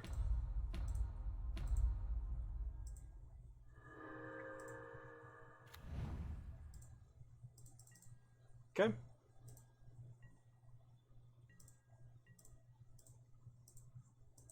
All our guys remain enormous. We untap.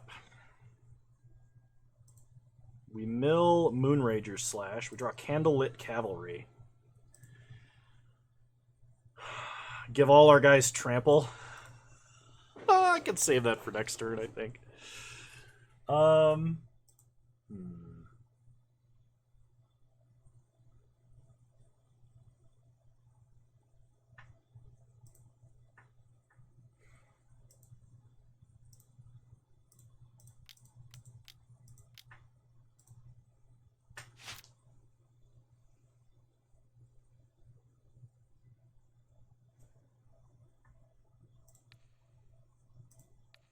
Yeah, I think we go for the unnatural Moonrise play this turn.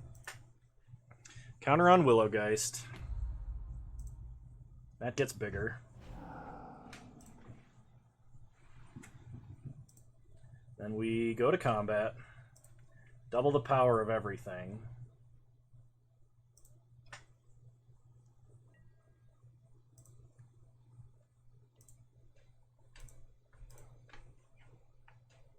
Attack for a lot.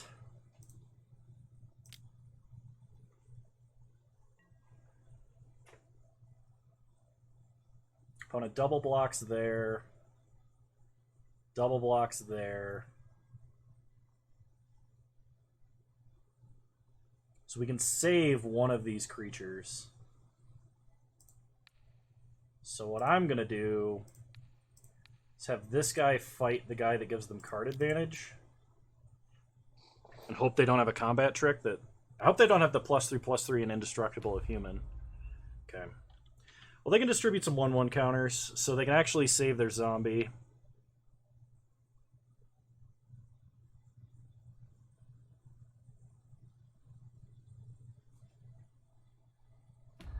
Okay, they don't for some reason.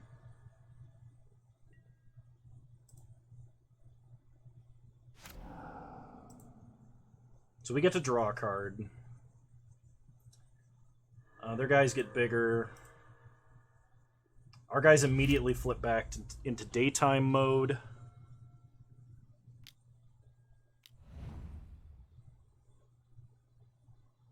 They play Ghoulish Procession. They don't attack. We untap. We mill a creature. We draw a Timberland Guide. Play a forest.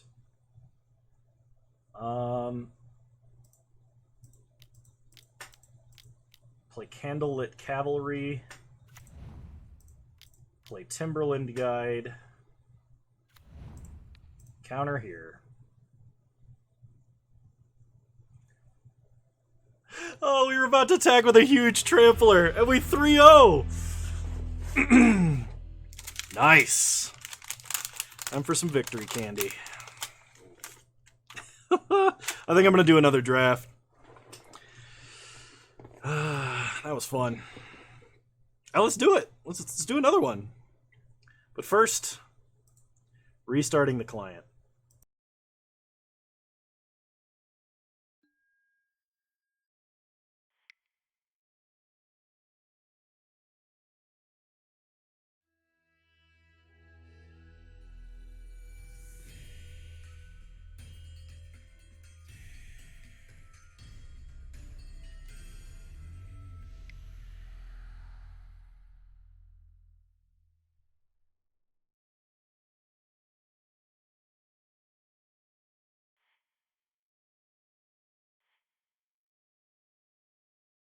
Thank you, Recall. Thank you, Sad Steve.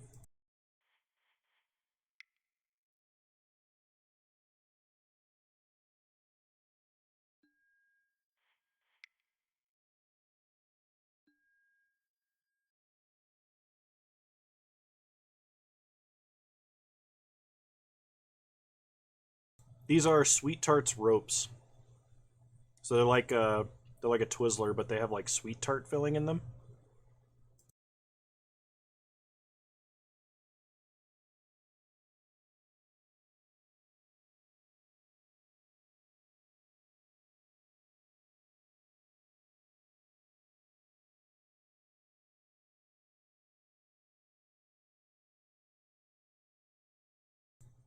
I, for a very, very long time, did not actually like candy.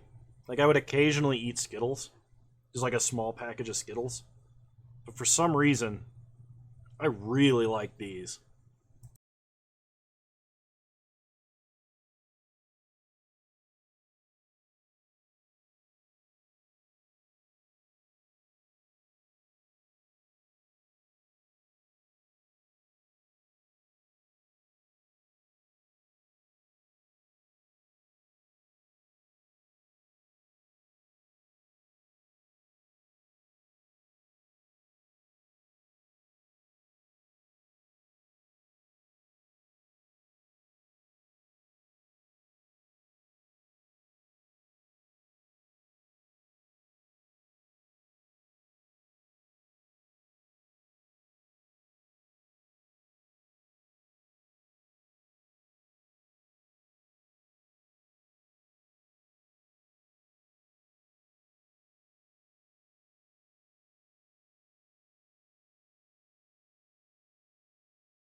Okay. So we got the rare for Disturb. Which, I mean, seems pretty good. Dawnheart Wardens is probably one of the best uncommons. Like, it makes green-white humans a deck, and really all you need is like one or two of them. It's decent removal. What's been working out well for me? Green-white humans was strong. Red-green werewolves is strong. And blue-black zombies is strong, where you, like, abuse the decayed mechanics. Although, I had the Stitcher's Poppet, or Poppet Stitcher person when I did that, and that was not one I did on stream here. I like Gavany Trapper, but I mean, actually, Covetous Castaway is a Disturb card. I should probably just pick every card with Disturb in white or blue, especially if it's human. I really like Trapper. Yeah, we'll go with the Castaway. So Geistwave is strong. No, it's not. It's a 4-mana 3/2, so like it's a, what is it, a Moon Heron? It's not bad at all. So we have the option of an unsummon spell or a search party captain. Yeah, I did see it. Covetous Castaway I'm taking because it's cheaper on the front half. It also does contribute to your Disturb game plan by milling you. I'm thinking I might go with the unsummon, although I do like the captain drawing you a card. We'll take the unsummon. Oh,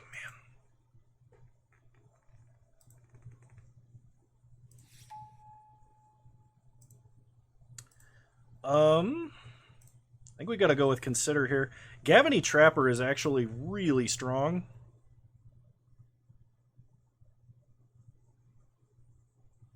What do you guys think? Consider or Trapper?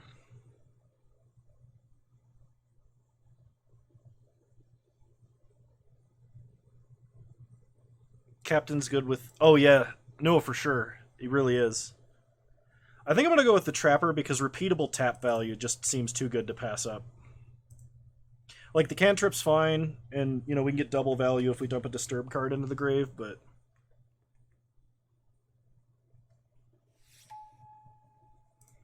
Beloved Beggar, I will take that. There is a Consider here. We should consider. But I'll take the thing that turns into Sarah Angel. Seems good, especially with people playing aggro. It was good against us, you know.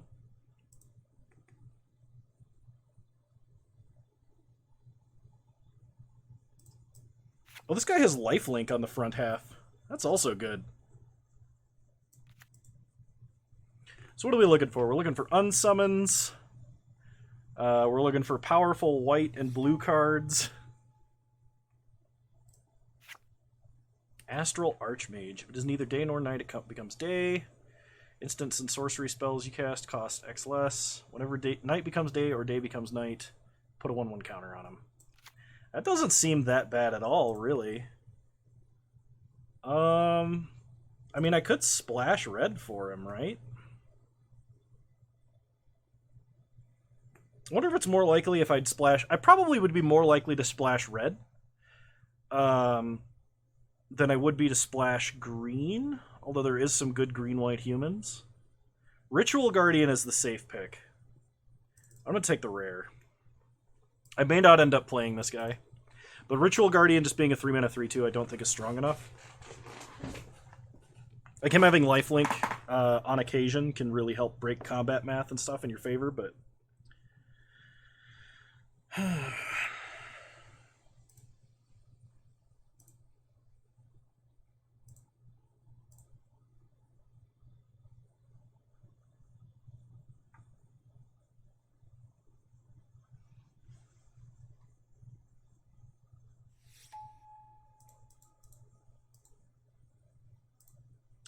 I'm Bereaved Survivor, Celestis Sanctifier, or Morning Patrol. I think I'm going to go with the Survivor over the Morning Patrol. Morning Patrol is nice, but Survivor is a better rate. I can also buy back stuff. Pick the blue enchantment removal. I didn't even see it. I do like Lunarch Veteran actually a lot. I think this card's great.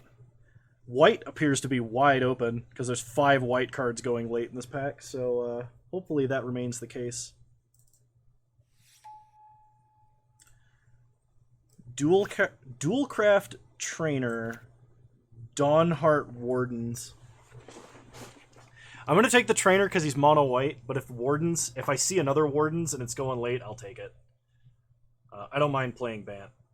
4 mana, 3/3 first strike's not bad. And then, of course, you know, giving other creatures double strike's fantastic.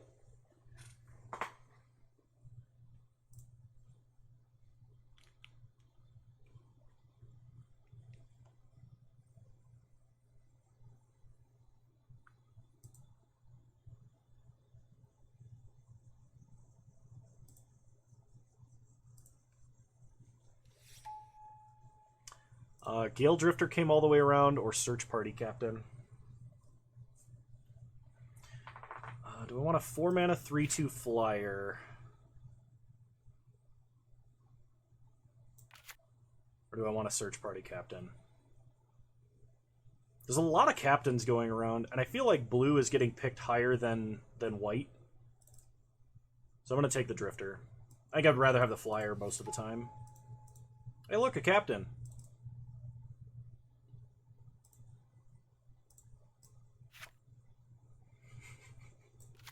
Someone out there is going to draft, like, mono search party captains. They're not even going to have a search party. It's just going to be captains. I could actually end up splashing green, and if that's the case, Broodweaver I think is better than Raise the Effigy.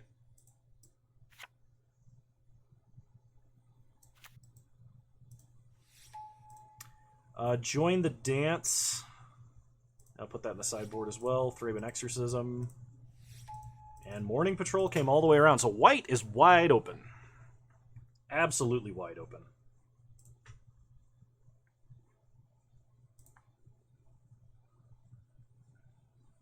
And we may end up having more reason to play green. Let's see.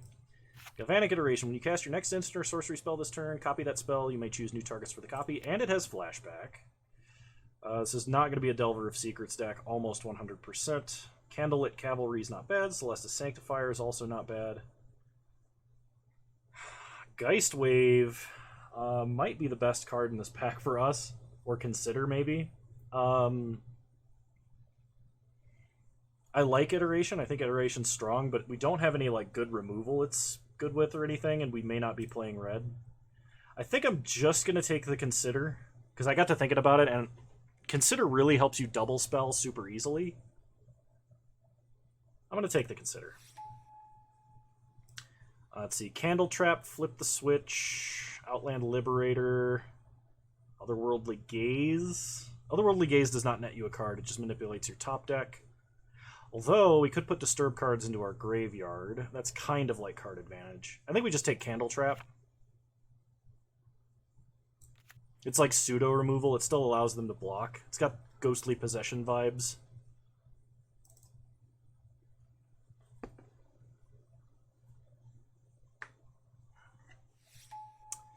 Another Bereaved Survivor, a Clarion Cathars, a Baithook Angler.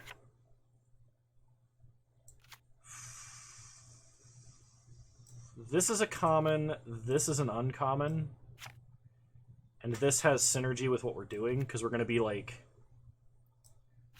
We may even be able to reanimate cards that we would normally disturb. Yeah, I'm going to take the Survivor. Ambitious Farmhand seems really good. I was really surprised my previous opponent sacked it. And I will take it over the Gale Drifter. I think this card's probably better. This allowing you to make your land drop on turn 3, like this lets you keep a 2-lander. It unconditionally allows you to fetch a Plains, which is actually pretty good.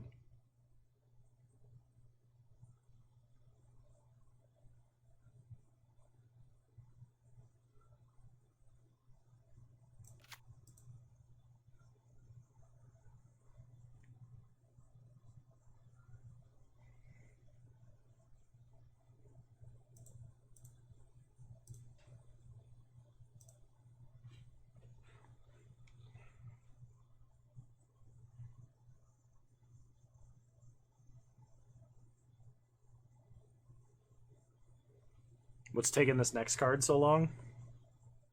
Opponent's probably got a tough decision to make, I imagine.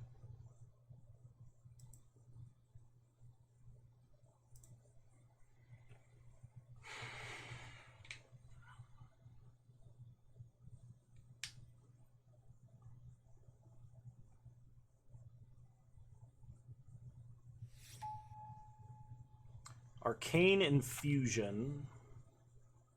It only gets instant or sorcery, so probably not us. Draw a card, transform it. Oh, half the time it's one of the tomes, and the other half the time it's an icy manipulator. That actually seems pretty good. Locked in the Cemetery is also good. Oh man, what do you guys think? Mysterious Tome or Locked in the Cemetery? I'm thinking the Tome. Because, like, this is how we'd want to, like, end our game plan. Like, every other turn, we're drawing a card. And every other turn, we're tapping something. Let's go with the Tome. Another Dawnheart Wardens, a Sun Gold Barrage, another Geist Wave, or an Unblinking Observer. Oh, this actually has a pretty good stat line for a 2-mana blue creature. And it helps us cast our Disturb cards. I think we still take the Dawnheart Wardens. This card's very good. We could also take Croaking Counterpart, actually, if I'm planning on splashing green. But I think we're going to take the Dawnheart Wardens first. Hollowed Respite. Exile target non-legendary creature, then return it to the battlefield under its owner's control. If it entered under your control, put a 1/1 counter on it. Otherwise, tap it. Do we have any good flickering stuff going on? It's a sorcery, so we can't flicker at instant speed or anything crazy like that. I don't think we have any good enter the battlefield effects. I guess we have Search Party Captain. I'm taking this over a second Gavany Trapper. I think that's fine. Fading Hope. 100% Fading Hope. Sunset Revelry. That's the miniature timely reinforcements. I still don't think I play Delver. I don't have nearly enough non-creature spells. So I think we go with Celestus Sanctifier or another Geist Wave.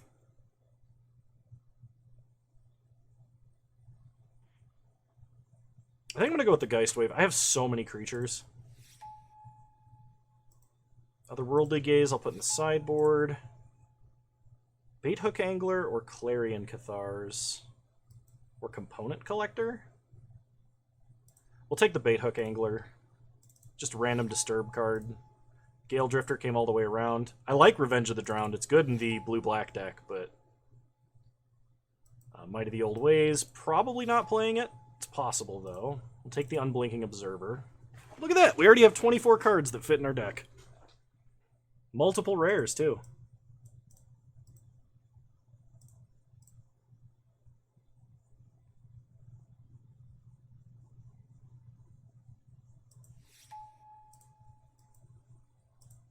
With our Otherworldly Gaze, we can put the sideboard.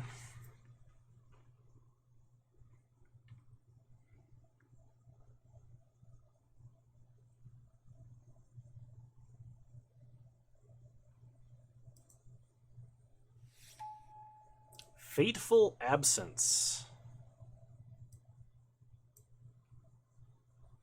That's probably good.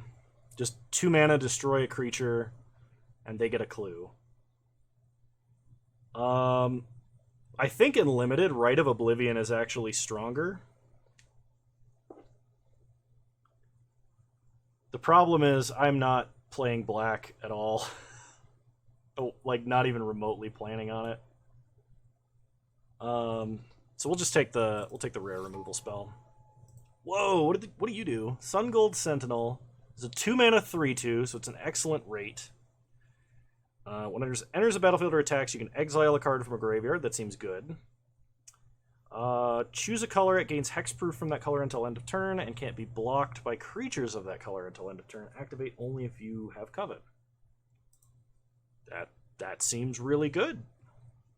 Yeah, let's take a Sun Gold Sentinel.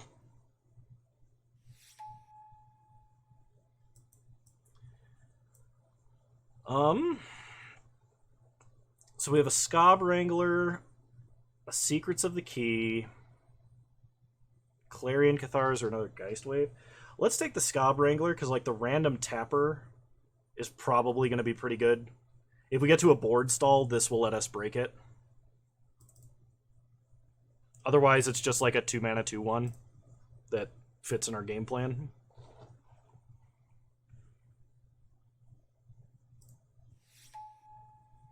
Odric's Outrider. Kind of hoping I get 1 Homestead Courage, because that really helps enable Coven super easily.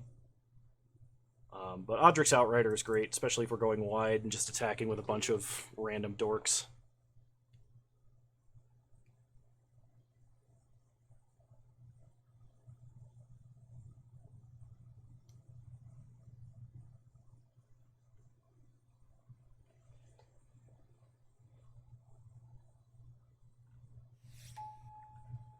Sacred Fire. This is one of the cards I was hoping I would get, because I think this card is really good and limited. I think we take Candlegrove Witch. We don't have that much removal. We have a couple of bounce. We have a few bounce spells actually. A Candle Trap. I guess we're not hurting for removal as much as I thought. Sun Gold Barrage might still be the pick, but I'm gonna go with Candlegrove Witch. Morning Patrol, Shipwreck Sifters. We have a couple of spirits, right? Lots of things of ours are spirits on the back half of the card, which is unfortunately not what Shipwreck Sifters is looking for. Oh, whenever you discard a card with Disturb. Oh, never mind. We're taking this card, 100%. It's like, I should reread that. I will definitely take another one. Because these get better in multiples. I'm kind of sad to pass a Homestead Courage here. But that's a low mana enabler to the strategy at common. So I'll take another Candle Trap. I don't have a problem with that. Oh, man. A third Candle Trap, a third Gale Drifter, or a third Shipwreck Sifters. I think we gotta go with the Sifters. Because like I said, these things get better in multiples.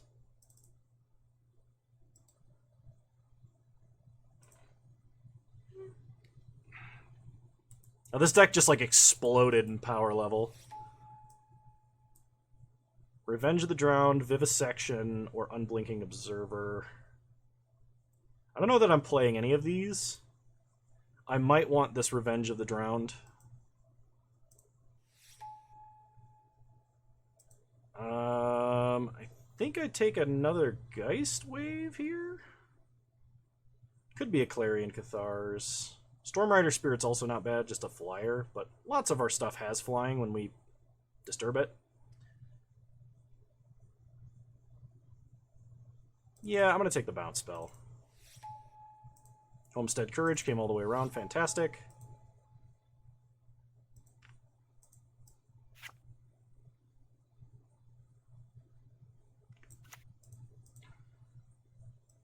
Stuffed Bear. I'll take an Unblinking Observer and a Plains. Alright.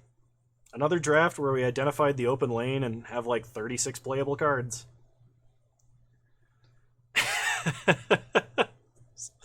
I've got a feeling this deck might be disgusting too.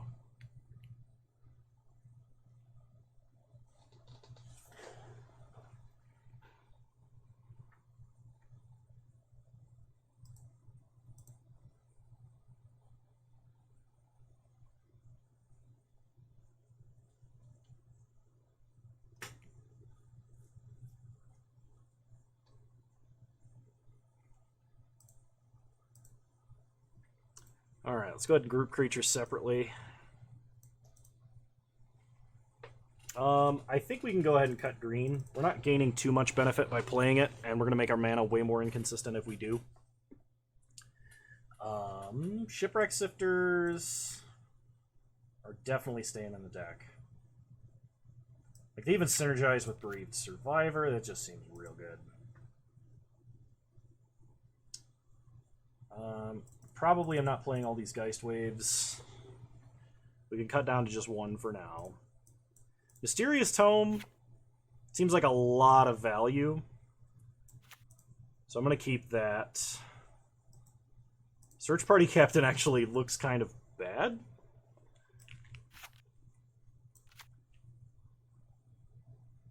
So I'm going to cut that. Maybe I shouldn't. Maybe I should just go like as much value as possible.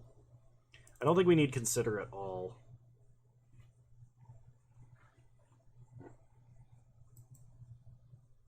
I don't know that I need Unblinking Observer either.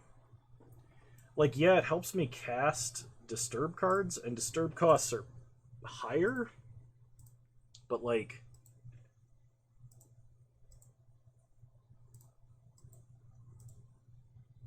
I don't think it's going to be that big of a deal. We have 1, 2, 3, 4, 5, 6, 7, 8, 9 Disturb cards. And 3 Shipwreck Sifters. Seems good. Still need to cut 4 cards, though. And they probably need to be mostly creatures.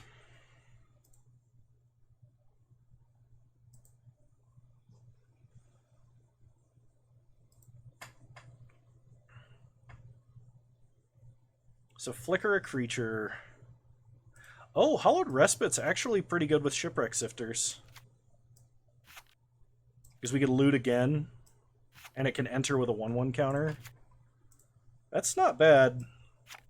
Especially because this card has flashback, and we're going to be looting a lot. I don't think this card's constructed playable or anything by any means, but it seems like it might be good in this deck. Man, what the heck do I cut? The double strike guy seems great. Homestead Courage seems great because I expect we'll loot quite a bit.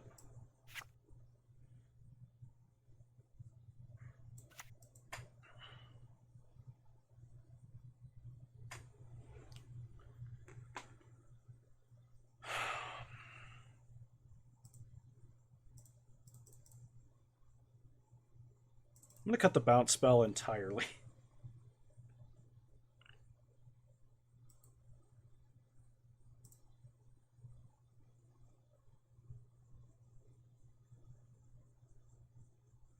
I need to cut 3 cards, approximately.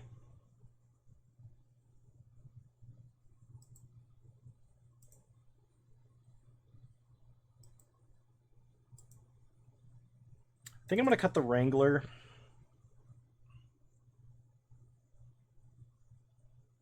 I only have 8 Disturb cards. Ambitious Farmhand is not a Disturb card.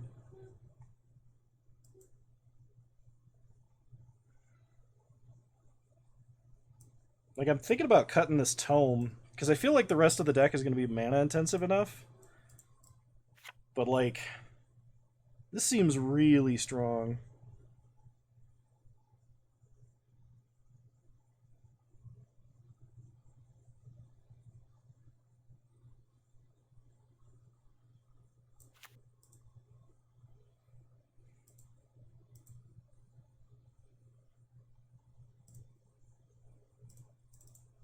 Alright, we're going to cut the book.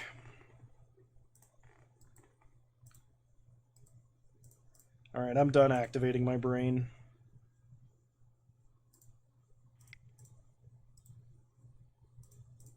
Let's go ahead and just play 41 cards.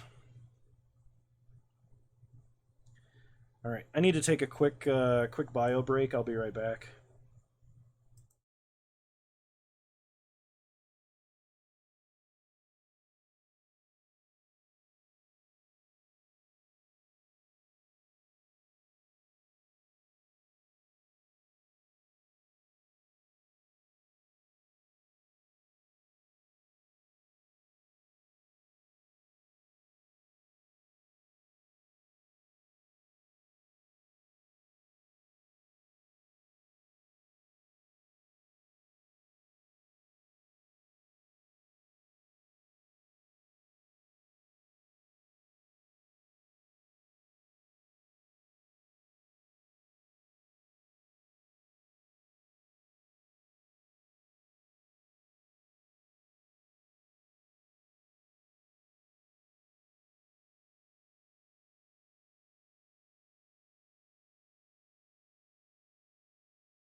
And we're back.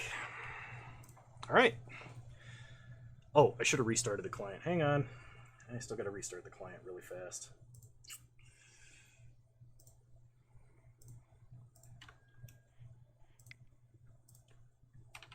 Let's get this out of the way. This is good.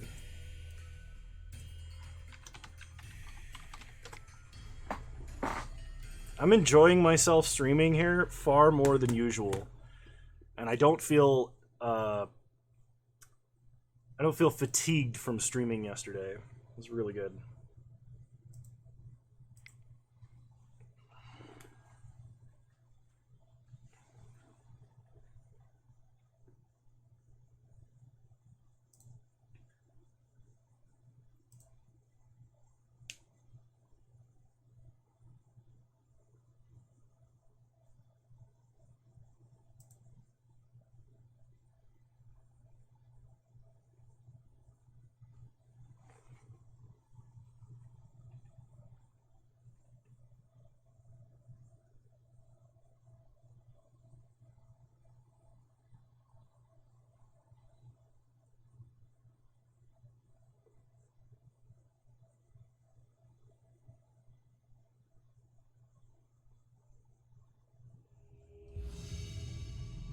All right.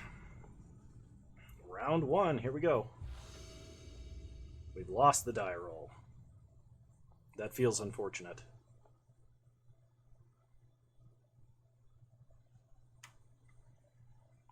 This hand looks pretty good, though.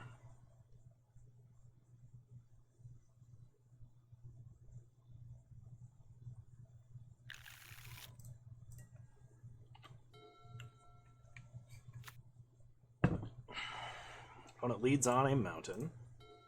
We draw a Gale Drifter. Play a Lunarch Veteran. Pass the turn.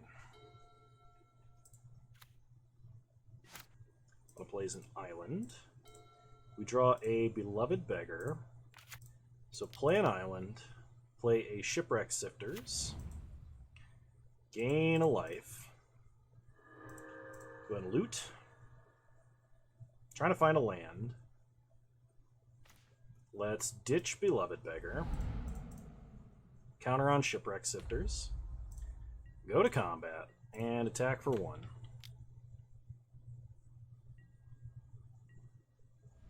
Okay. Opponent plays a forest. They are playing at least a 3-color deck.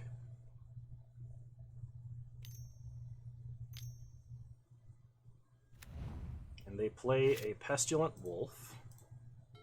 We draw a Candle Trap. So play an island. Go to combat.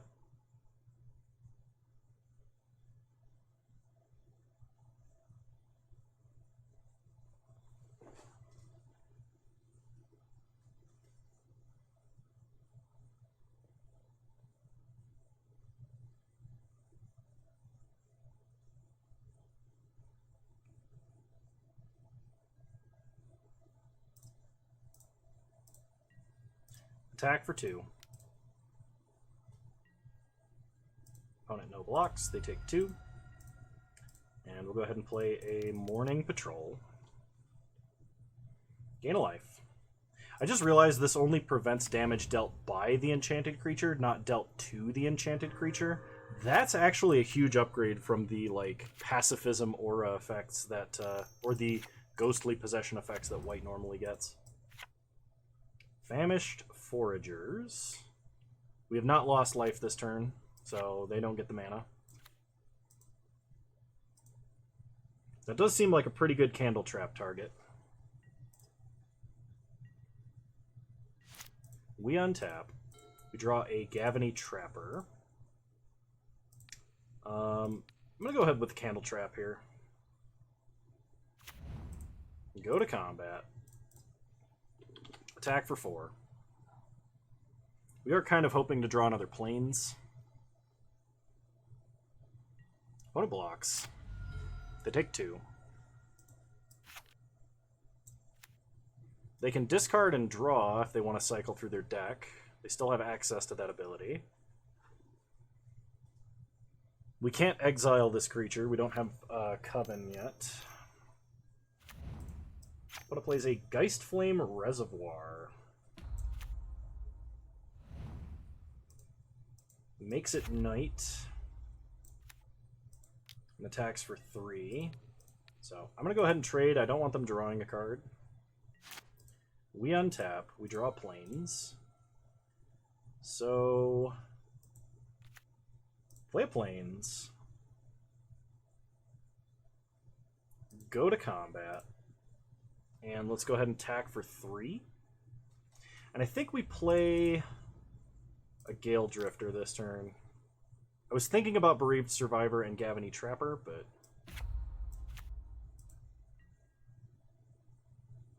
Okay. They take 1. Play Gale Drifter. Gain a life. Opponent untaps. They ditch an Unnatural Moonrise, put a counter on Geistflame Reservoir. So they can remove all the counters from the reservoir to kill Gale Drifter.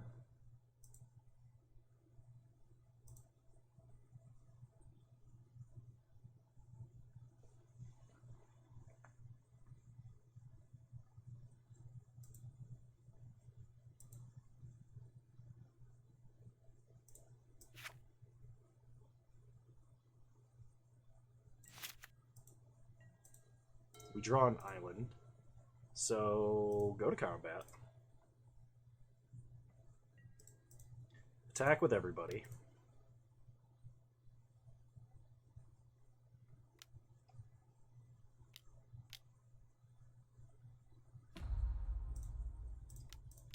I'm going to go ahead and exile in response.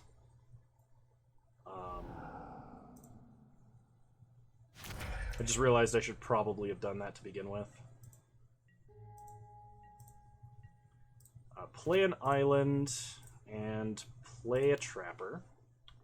If we draw a land, we can get back the Beloved Beggar as a Sarah Angel, which is awesome. If we don't, we can still play Gale Drifter. Or we could even get Whale Drifter. That's a consideration. That's probably more efficient use of our mana. Unless we want to tap and play Bereaved Survivor. The opponent exiles Burn the Accursed, but they don't have enough mana to cast it. So they play a Tavern Ruffian. We draw a Dualcraft Trainer. So let's go ahead and tap. Play Bereaved Survivor. Gain a life. This deck feels pretty dirty. Hit him for 3. Like, we're really mana efficient. We've got recursive creatures, we have tappers, we've got bounce spells, you know, good removal. Opponent plays a Primal Adversary. And they can multi-kick it twice. So opponent has a rare and a mythic.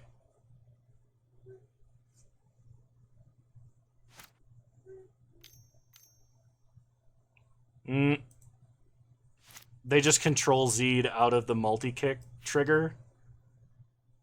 And they don't get to pay for it now. That sucks. I don't know if that should work that way.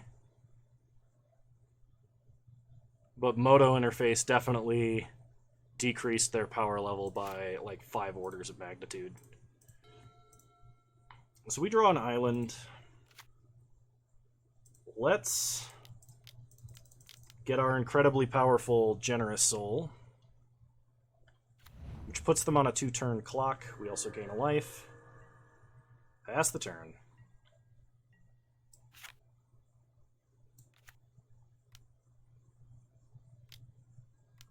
So they exile a mountain that they can't play this turn. They untap. They draw a card. I feel like a scoundrel. That's for sure.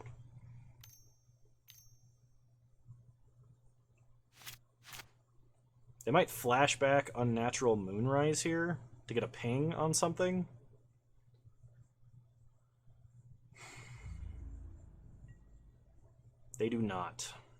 So they're probably going to flashback Electric Revelation.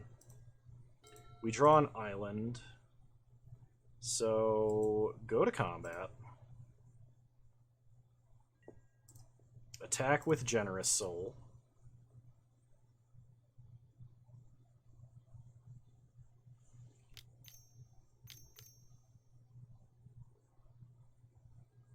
Okay, they flash it back. They get a counter on Geist Flame Reservoir.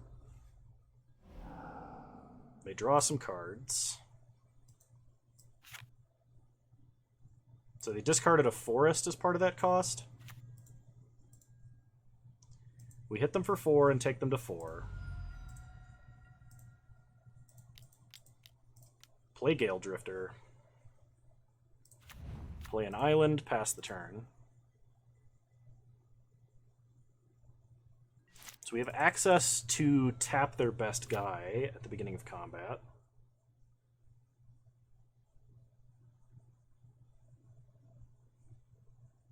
They scoop.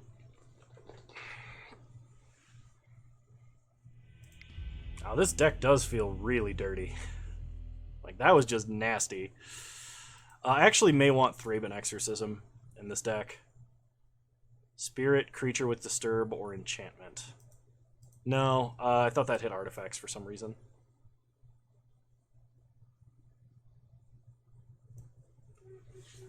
Alright, no adjustments, just run it back.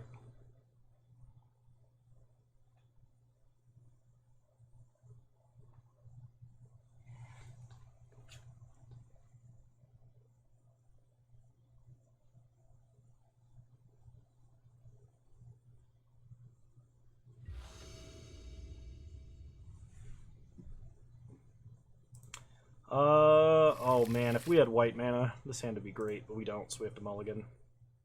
This hand is somehow worse.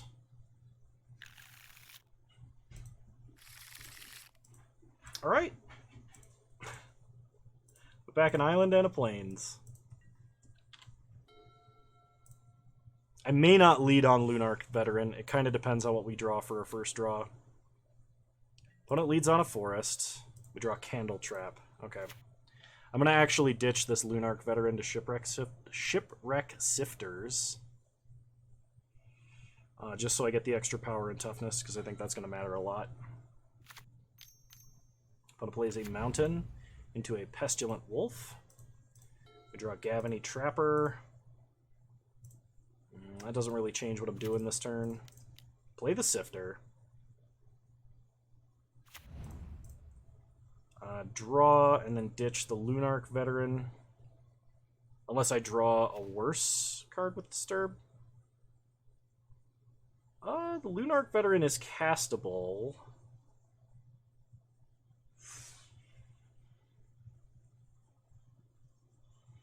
Let's ditch the Lunarch Veteran still.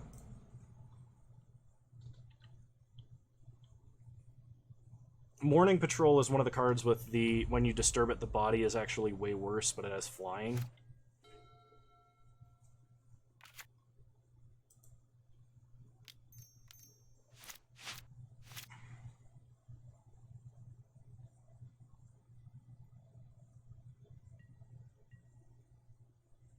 Opponent passes, we draw. Gale Drifter. Play a Plains. Play Morning Patrol and passed. Oh, pass, not passed. Kano can't talk.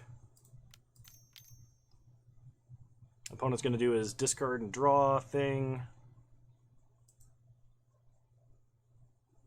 I think that's what's happening here. Yep. They discard Dawnheart Rejuvenator, so they must be trying to get lands.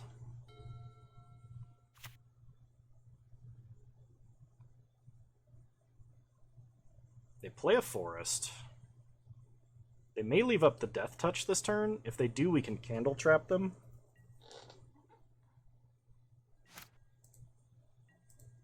We draw Beloved Beggar.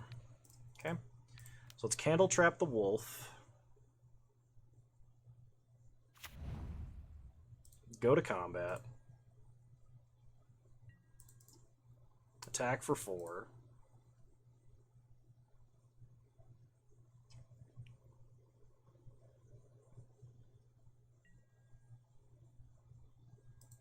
opponent no blocks. They're going to flashback Electric Revelation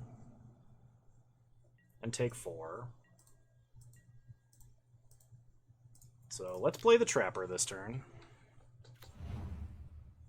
Pass the turn.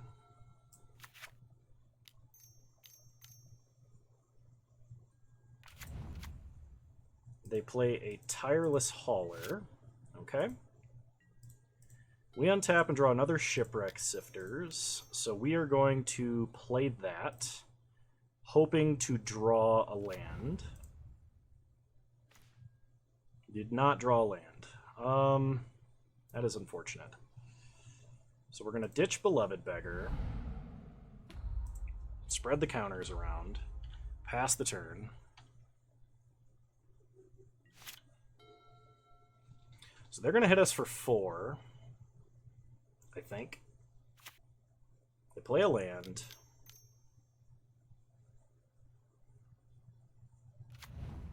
They play a Tavern Ruffian. They attack us for 4. They do not attack. They pass. Okay. We untap. We draw planes. Well, let's go with the Gale Drifter. So we have a flyer.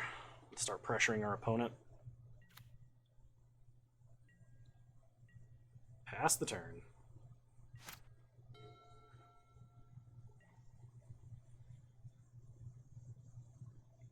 They untap and attack. I think trying to trade for that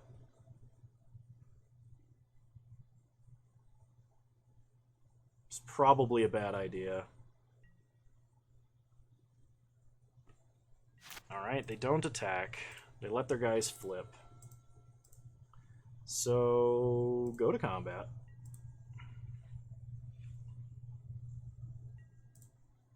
Attack for 3. I have a Burn the Accursed. So that exiles our guy. Alright, so we lose it. And we are going to disturb the Lunarch Veteran, play Bait Hook Angler, flip everything back to daytime, and pass.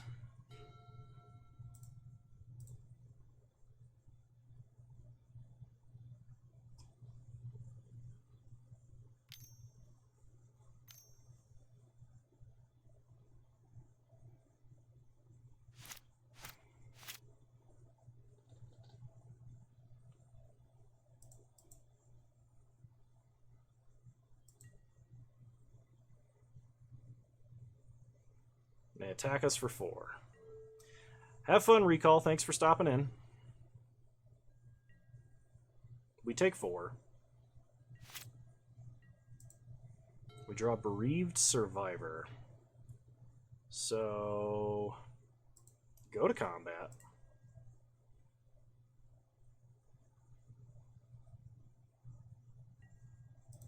Attack in the air for 1.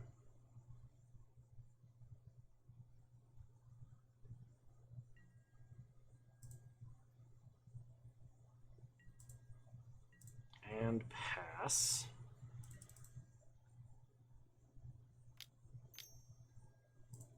They flash in a Bounding Wolf.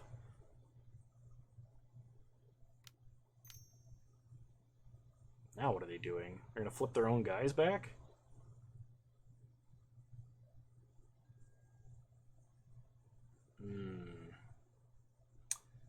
That makes some sense. So activate Candle Trap.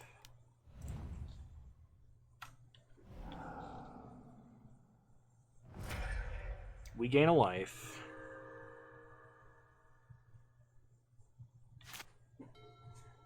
Pass to our opponent. Wait, that didn't flip? Why didn't that flip? They cast 2 spells. What am I missing? Oh, during their own turn. So they can cast multiple spells on their opponent's turn. That's different than the original werewolf mechanic. That's very different. Wow, okay, so I was actually playing that wrong, I think, the last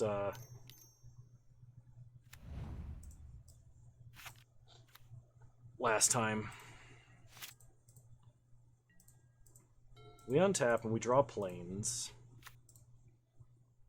That has reach, so there's no reason to attack into it.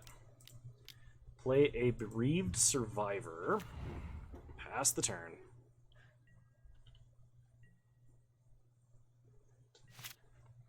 They untap.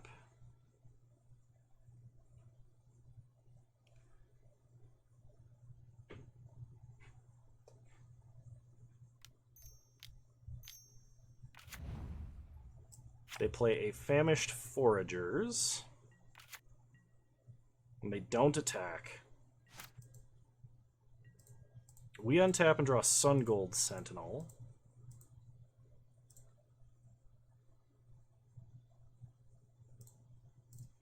So play Sungold Sentinel. Exile, I guess burn the Accursed.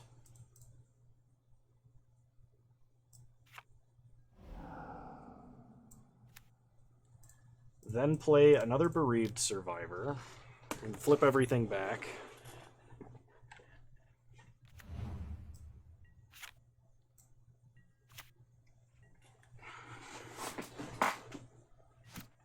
They untap.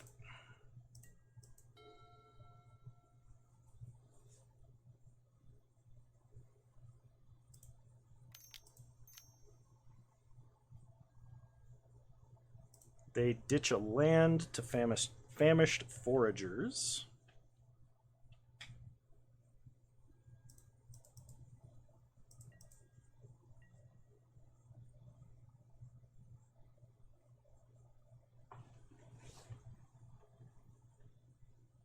I think so. They're gonna flip their guys.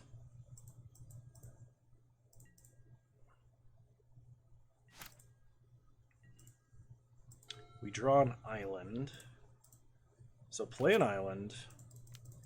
Disturb the Beloved Beggar. Pass the turn.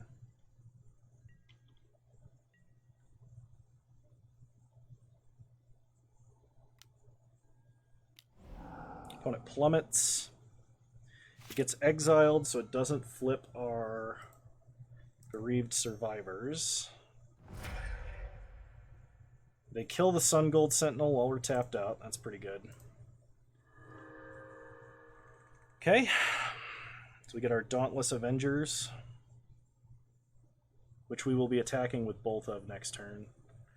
If they swing out or something like that, we're going to chump with probably the Bait Hook Angler and the Morning Patrol.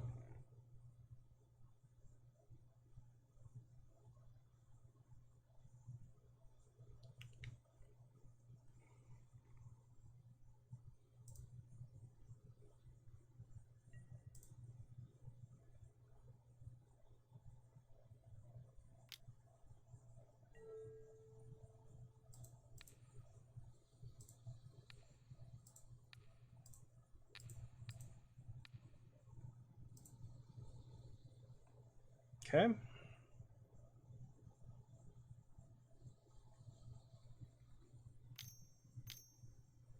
Now it looks like they have a combat trick.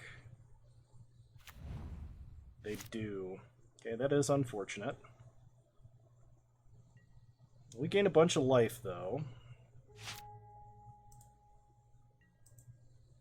We draw a Gale Drifter.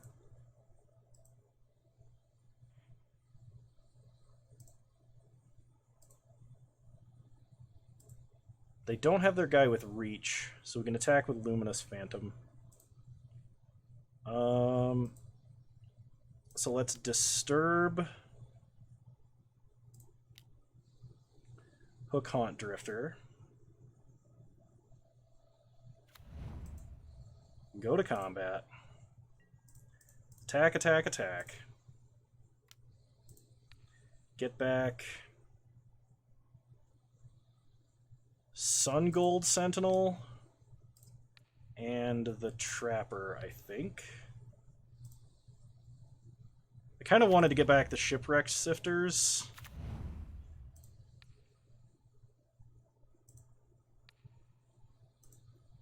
But I think I'm going to just have to play out this Gale Drifter. Oh, they come back attacking? So they immediately trade with those, because that's what they're afraid of. And they take 7.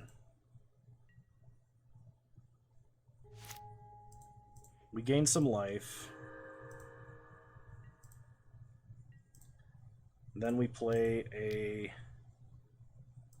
Gale Drifter, I guess. Pass the turn.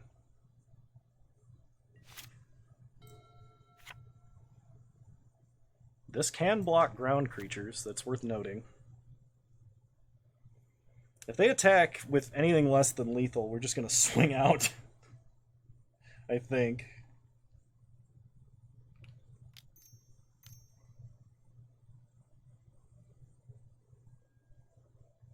They ditch Geist Flame Reservoir.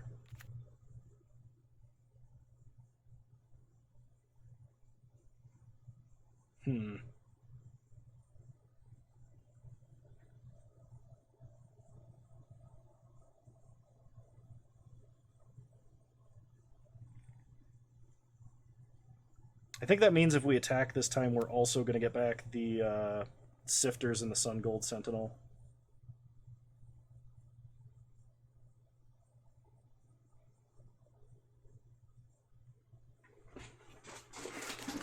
How much damage is that? 5, 9, 13, 15. That's exactly lethal.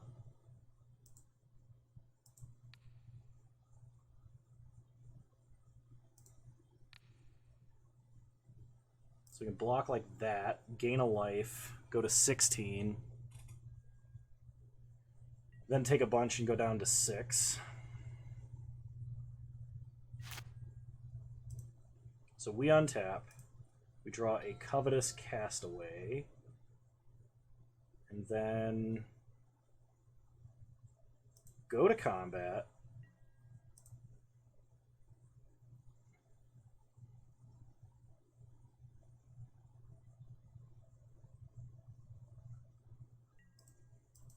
Attack with everybody. We get back Sifter and Sifter.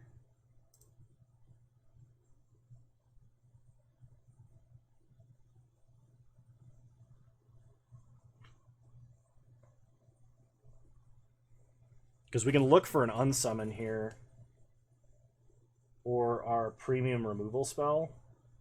And if we get it, that is a huge, huge advantage.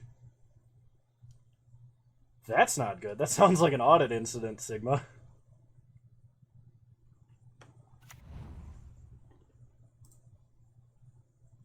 Alright, so we loot. Discard Covetous Castaway. And then we loot. That sounds like something you absolutely... Oh, okay. I was gonna say, if you got in through, like, legitimate means, that it's fine, but it sounded like not legitimate not legitimate memes. Not legitimate means. Excuse me. They're gonna ditch a card to draw. I guess I should have gotten back Sun Gold Sentinel. Opponent blocks, blocks, and blocks. Take 1, 2, 3, 4, 5.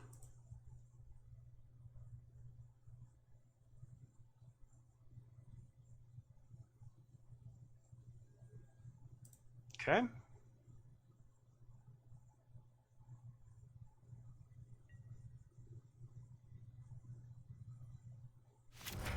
So we gain a bunch.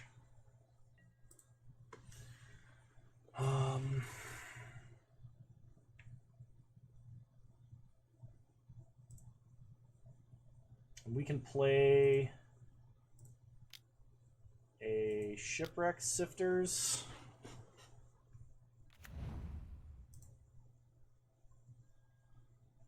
Discard Fading Hope. That's unfortunate. And I can get back Gale Drifter or Morning Patrol.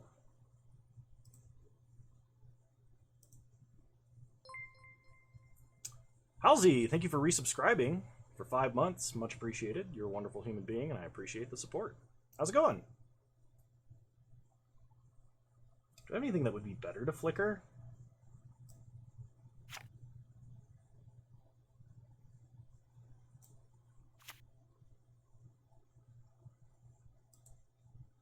Let's get back the Morning Patrol, I think.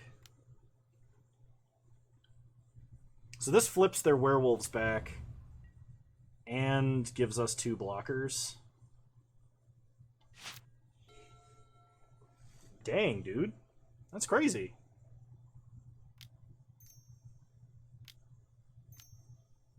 Hopefully they don't just completely blow me out of the water here. That might be it. Yeah, that's it. Oh.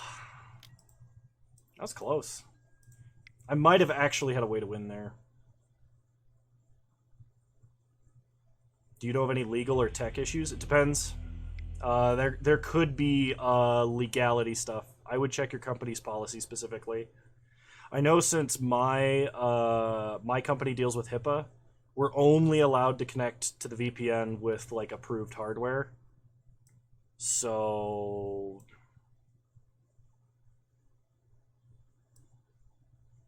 no? Well, that definitely sucks. Since their guys cost so much, I think I want another bounce spell. It's probably better than an Outrider. Let's try it like this.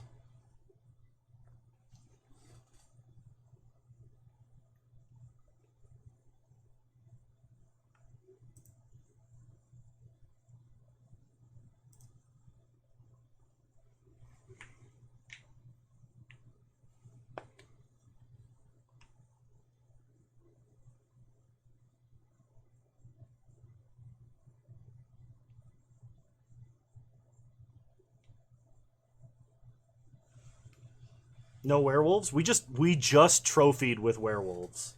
This is the second draft of the night. A pack one, pick one was the enchantment that doubles all the power and toughness, and it just got silly from there.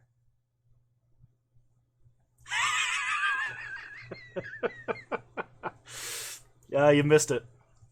There was this like descent into madness while I kind of got tipsier and tipsier drinking my rum and coke. And then, yeah, it was pretty good. I would like to play first. This is a good hand. We will keep this hand.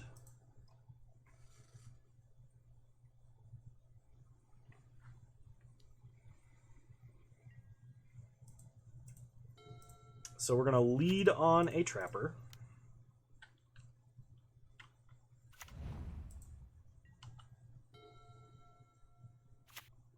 Get out of work early on bonus stream days. Let's play an ambitious farmhand. We'll go and get a plains. Pass the turn. I did one draft and recorded it for a bonus video, and I fell in love with this format so much that I was like, I have to stream.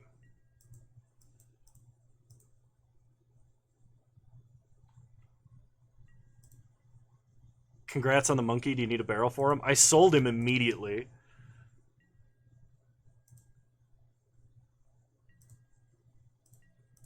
So let's play a Morning Patrol. Pass the turn.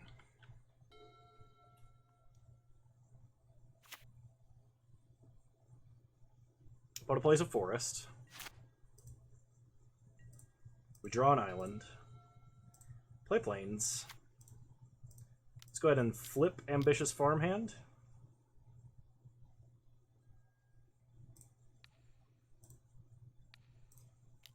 Power up the Seasoned Cathar. Go to combat. And attack for 6. Sissia, you're not too late. Welcome. How's it going?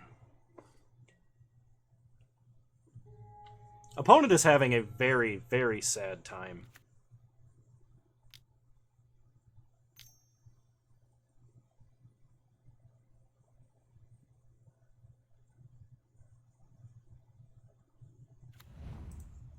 Opponent plays a Tavern Ruffian. We untap. Draw planes.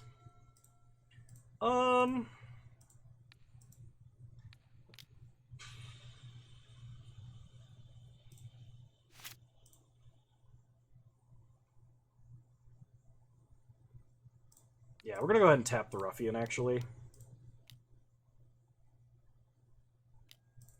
Play planes. Make this guy even bigger. And hit them for 7.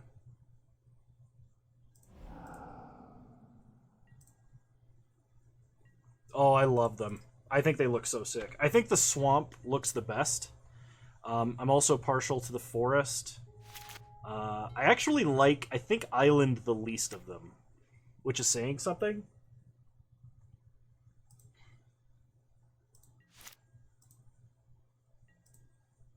Okay, we draw Bereaved Survivor. So, Candle Trap?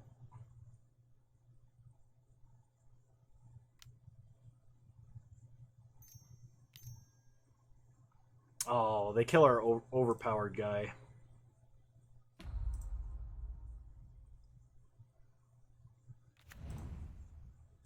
Play an island, and we'll play a Gale Drifter.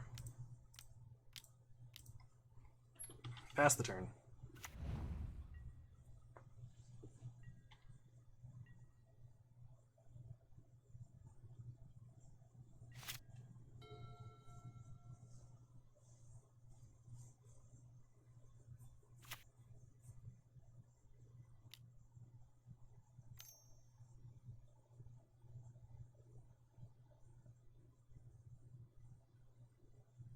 It feels like blue-white has the capacity to be the least fair.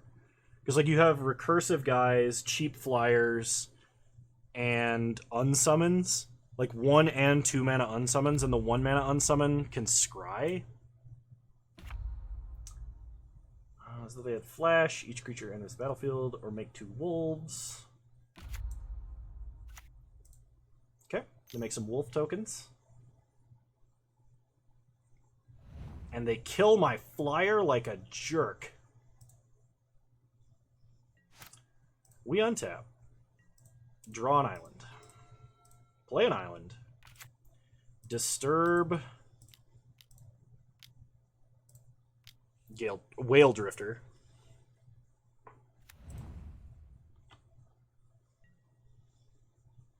Pass the turn.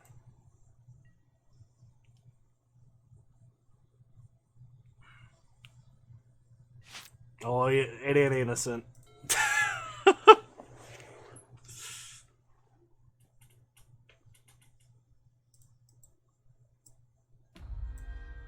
Alright, they can now flash in creatures. Tavern Smasher? Yeah, definitely not innocent. We had to put candles around him so he'd behave. And go ahead and tap a wolf token.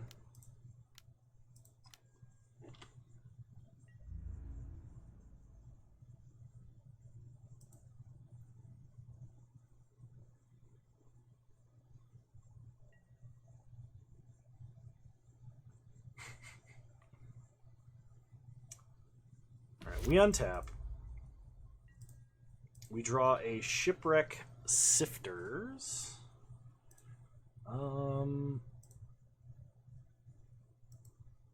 I really feel like I should kill the Planeswalker, even though they're so close to dead.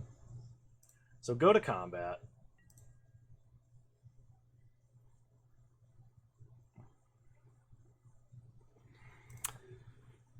Attack Arlen. Watch them have like 3 creatures with reach, so I just don't have any hope of tapping one. They flash in a Tireless Hauler. And it is Nightbound.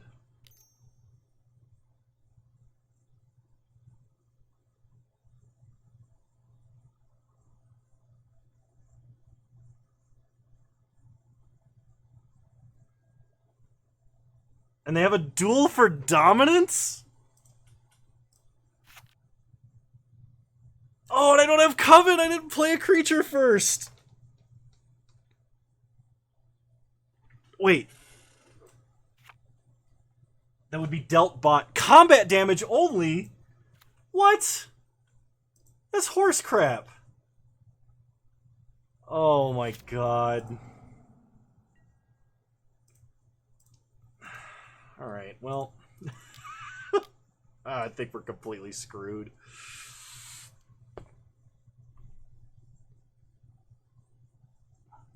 I play the Sifter. Go looting.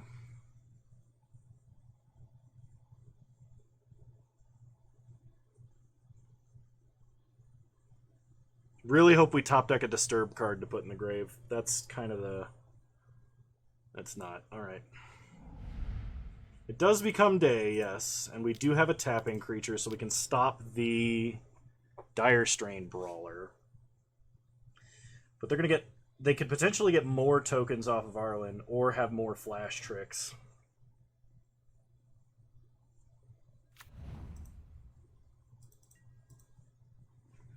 So pass to our opponent.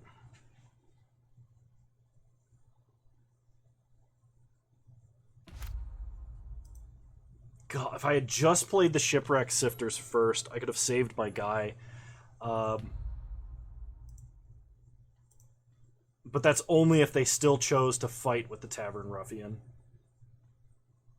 Like if that's what they actually did, that could have been a pretty serious mistake. So tap the Hauler.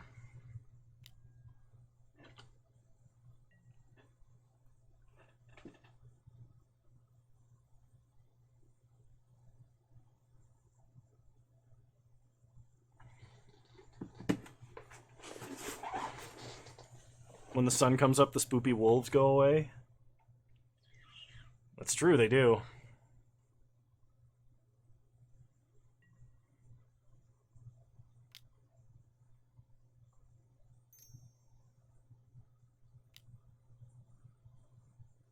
They're casting a spell on their turn.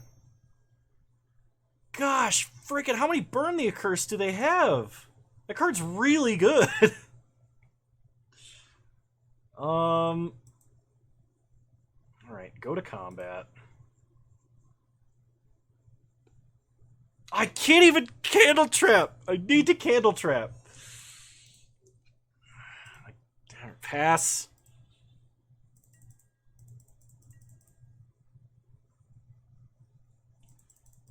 Anger.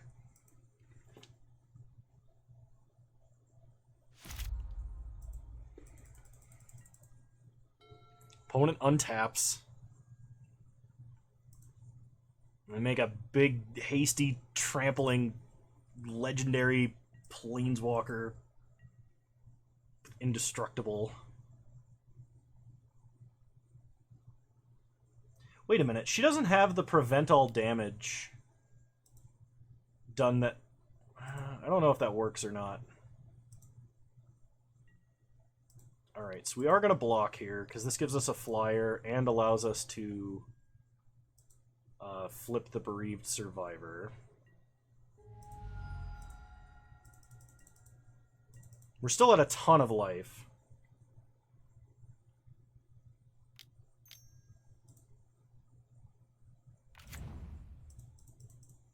They power up the wolf token. We untap. And we're bricking. Play a Morning Apparition. Candle Trap this. Play Plains. Pass the turn.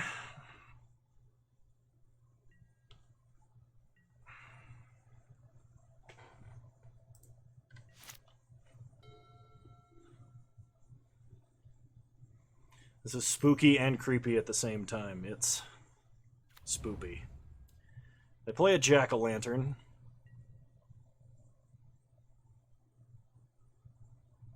They attack for a lot.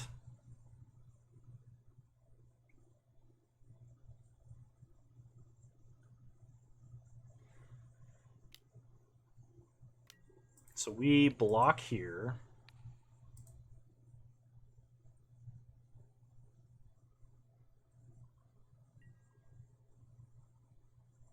We have no direct damage, and we can't fog that many creatures. I'm not sure. I'm not sure what we do to get out of this. Oh, never mind. They exile shipwreck sifters, so I can't even do my whole loot trick. Good question, Halsey. How do you have that many skulls? We untap. Draw Fateful Absence. Go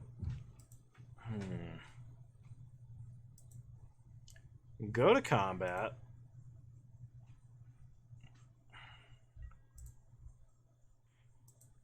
Attack for 2 in the air.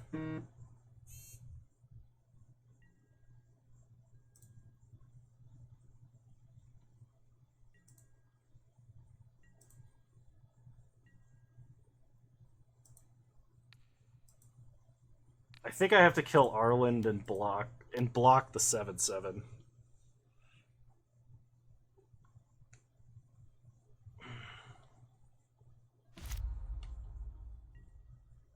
Main problem I have right now is we just like bricked for 3 turns.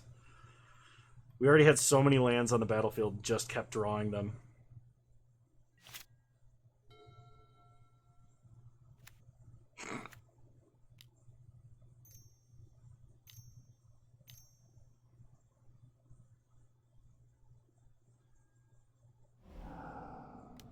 What is this garbage?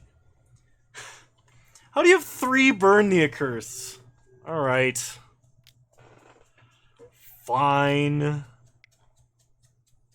You win. Lost to a Planeswalker. And bad luck. You should have won that match. Alright, let me restart the client. We'll continue on. Gotta cut down on the lag.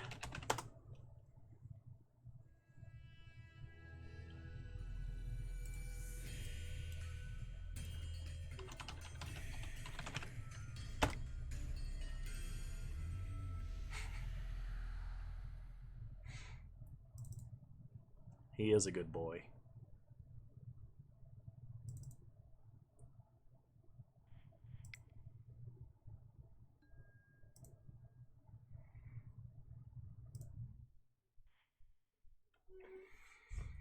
Man.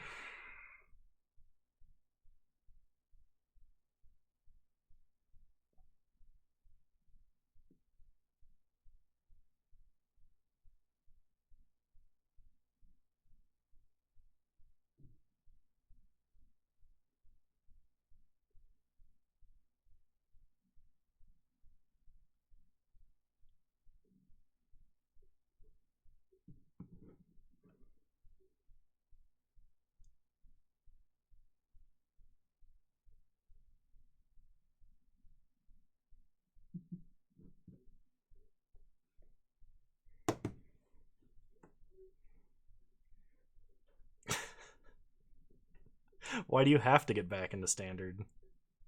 Delver, I don't think Delver is going to be that good in Standard. And it definitely will not be as good as it was the first time Delver came around.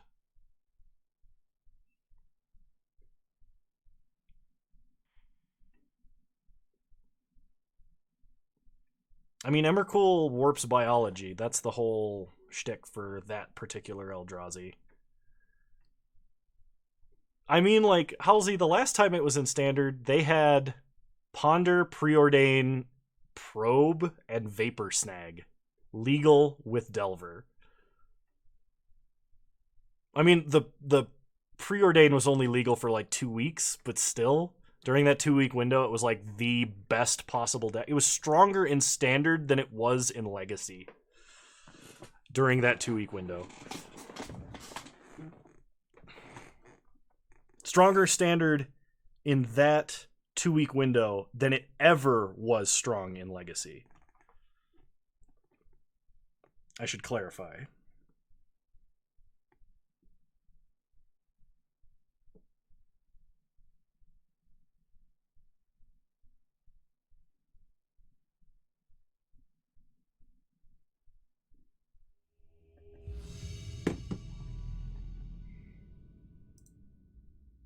Is it still good in Modern? No, Delver has never been playable in Modern.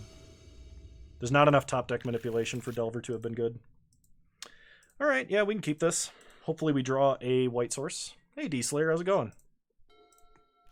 Lead on an island, pass the turn.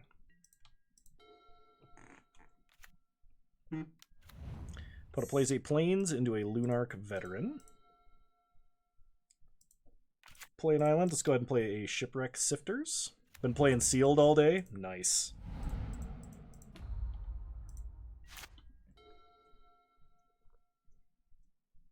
Yeah. No, I hear you. Go to combat. And attack for 2. Opponent does not block. So, play the Trapper. Nice! Good job, D-Slayer. Good job. I've trophied 1 draft so far. We get a Covetous Castaway. Go to combat. Attack for 2. Opponent no blocks. Let's go ahead and play a Gale Drifter.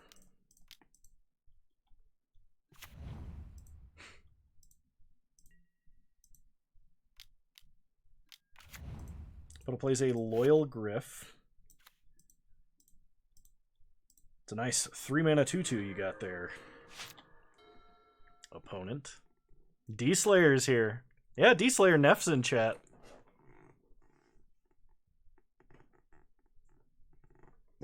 He's been lurking.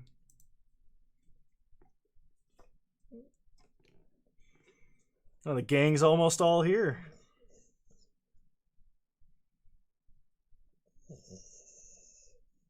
All we need's Bob and Validrian. Yeah, exactly. Then we'd have the whole crew.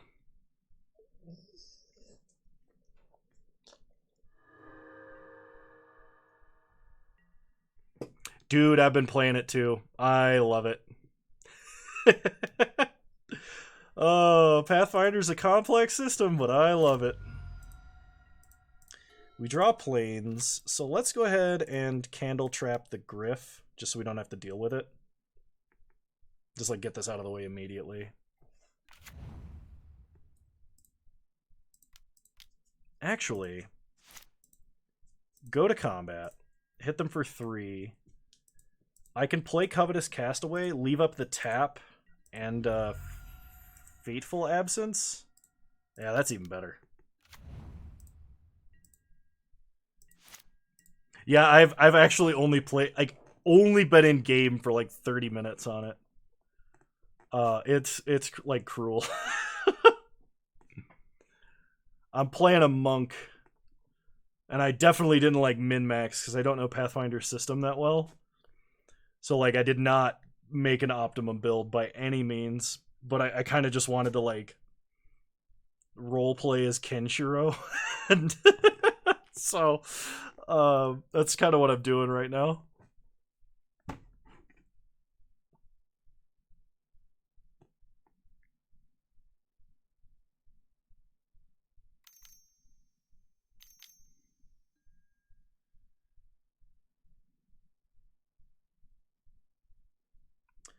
Opponent plays an Odric's Outrider. They gain a life. We'll go ahead and tap the 3/4. We untap. Draw a Dual Craft Trainer. Okay, so we'll play the Duelcraft Trainer.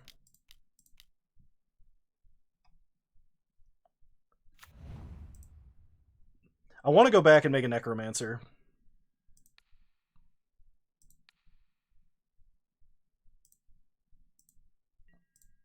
Attack with Double Strike. Opponent does not block, they take 6. Pass the turn.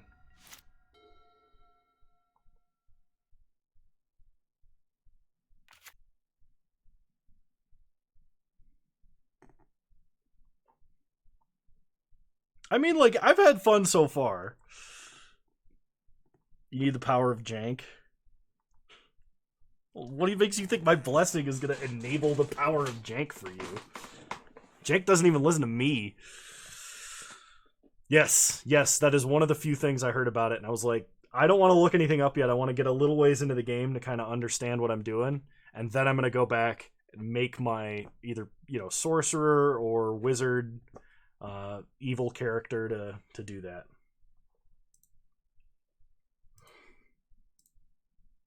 Jank power goes to the subs. Oh, is that it? Am I just the conduit of jank power for the rest of you? Exactly. We need Validry in here.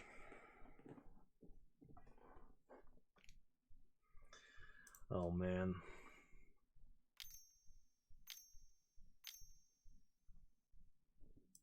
I don't think he's ever on Discord either.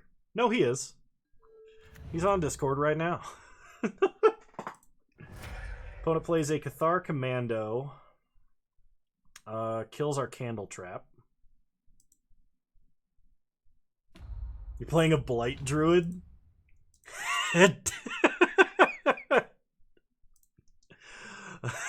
Everyone fears the Plague Bears.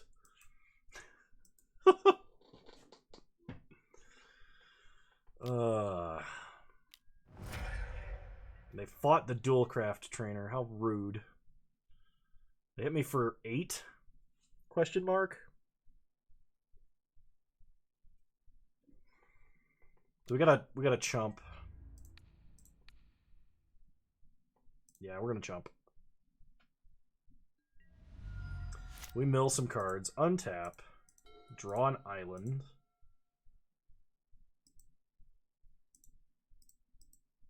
It becomes a 3/4 flyer. That's pretty good. I think we gotta leave up the tap and use the Fateful Absence. So we're going to go ahead and get in for 3. And just in case they have some kind of protection trick, I'm actually going to sorcery speed this. Which 1-mana thing?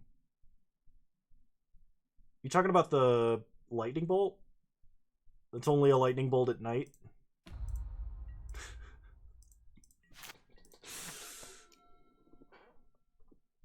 The artifact. Oh, the quiver, yeah. No, the quiver's fine. Or not the quiver. That's from original Innistrad. The silver bolt, yes. Opponent plays an Unruly Mob. Gains a life. Then plays a Sanctifier. Gains a life and it becomes day. We go to combat, so we tap one of the 3 power creatures.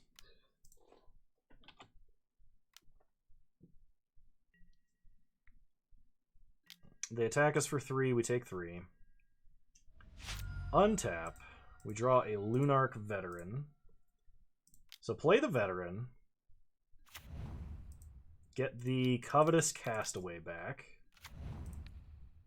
Gain a life. Choose up to 3 cards to shuffle back in. Okay, Fateful Absence.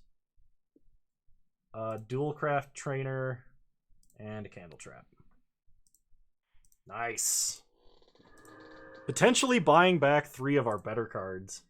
Go to combat. Hit them for 3 in the air. And pass the turn.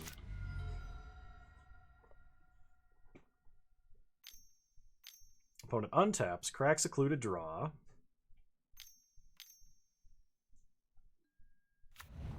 They play a Harvesttide Sentry.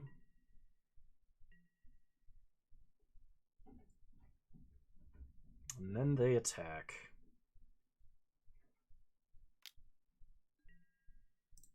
So I'm going to chump, block. Yeah, we'll do that. This makes Unruly Mob bigger.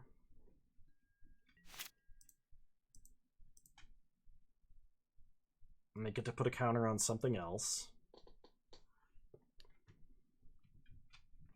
Kind of hoping to draw a land so I can disturb both of the creatures in the grave. Candle Trap is nice. So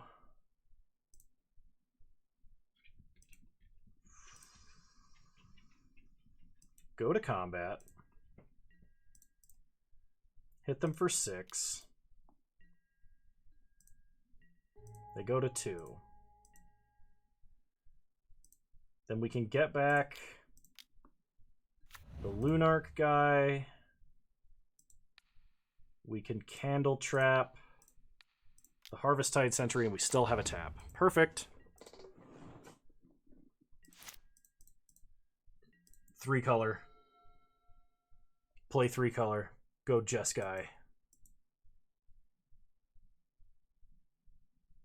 Otherwise, my vote's is it. Because you're going to need to be aggressive. And you have the Play with Fire. So that's your shock. That's your removal. And if you go face with it, you can manipulate your top deck to help flip your Delver.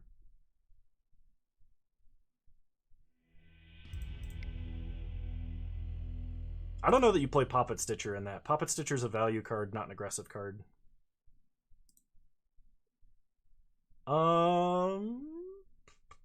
Okay, run it back.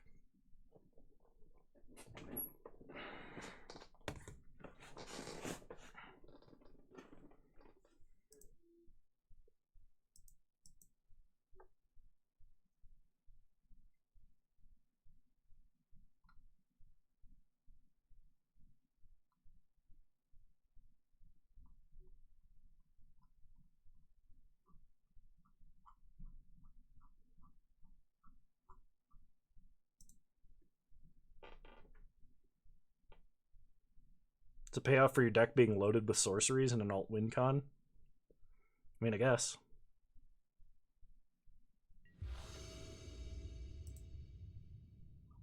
Alright, I like this.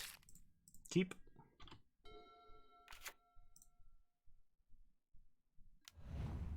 Opponent leads on a Plains into a Lunarch Veteran.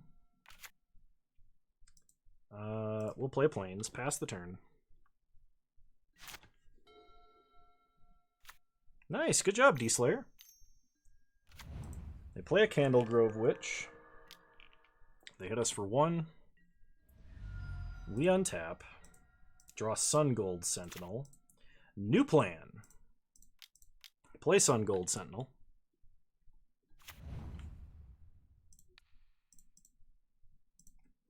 Pass the turn.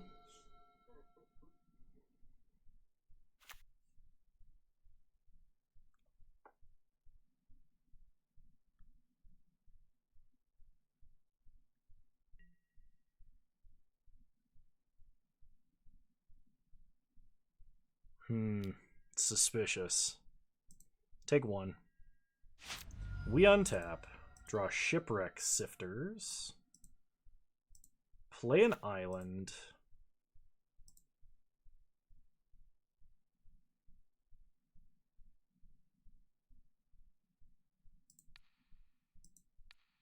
Candle Trap.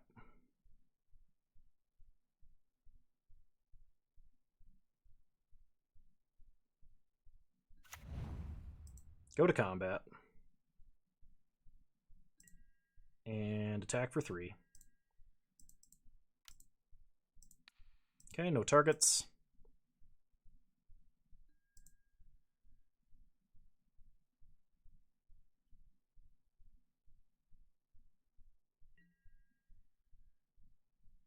Opponent blocks. Okay. We kill it.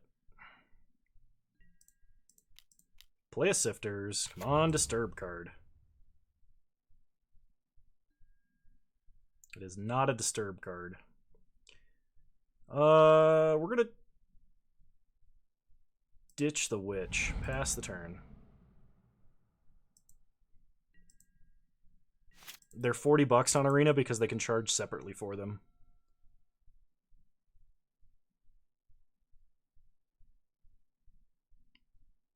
Wolf shenanigans. Nice.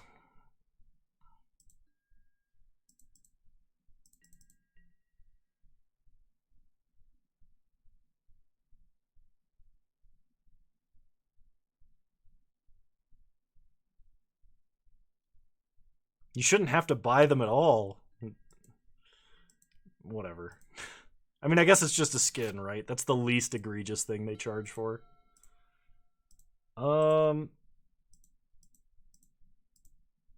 Alright, go to combat.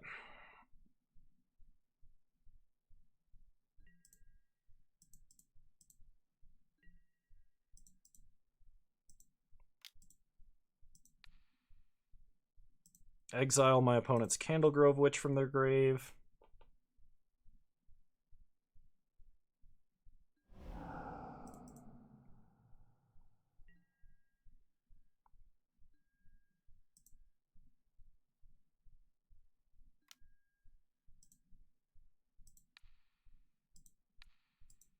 Yeet. Covetous Castaway on top.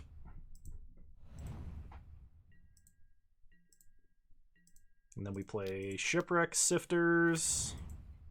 Ditch the Castaway. These get bigger. Pass the turn.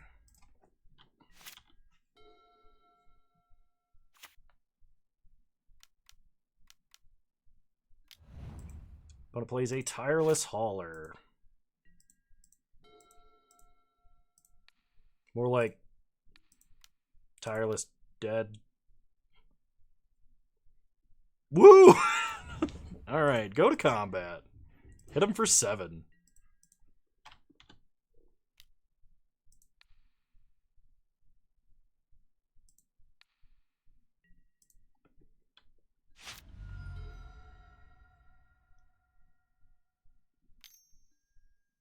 Opponent cracks the clue to draw.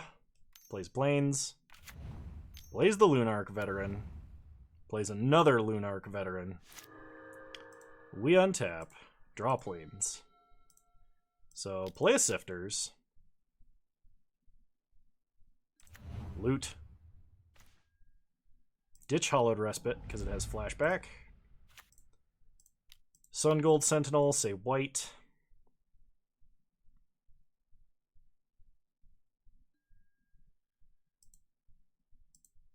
Go to combat. Attack for 7. Exile the card from their grave.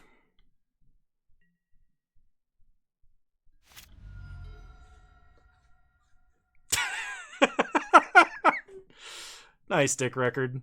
Nice. There's a cheap dragon egg spell in the game that's sorcery related.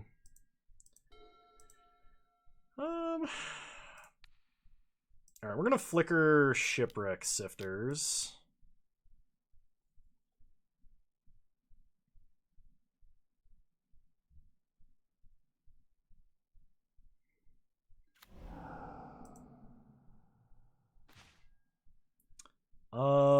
Ditch Morning Patrol.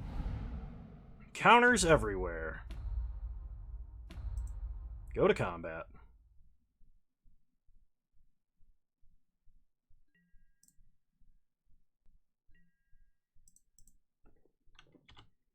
Attack for 6.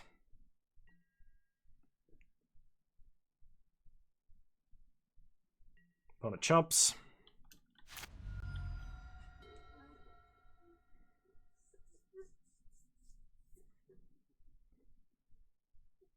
Hope it was a good Naptic record. Opponent disturbs. Luminous Phantom. Then plays a Cathar's Call.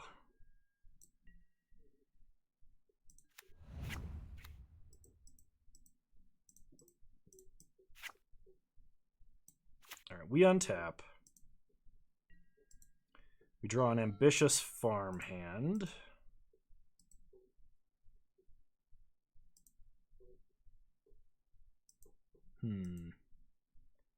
Go to combat.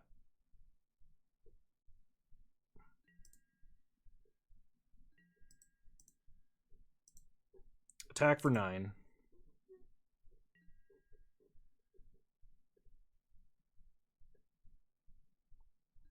But it blocks and blocks. So they gain 2, take 3, go to 3. Okay. Then play Ambitious Farmhand to get a Plains. Play Plains and play Denick. Pass the turn. Farming Magic, Wisdom, and Strategy? Are you kidding me? I'm a basement-dwelling ginger. Good to see you, Mav.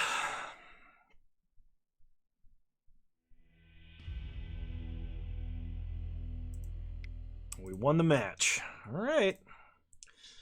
New set release.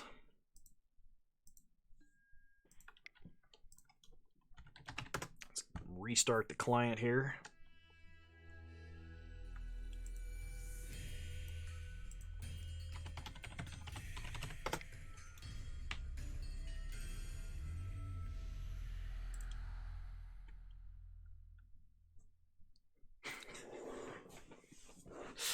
Oh, I hope I get my car back tomorrow.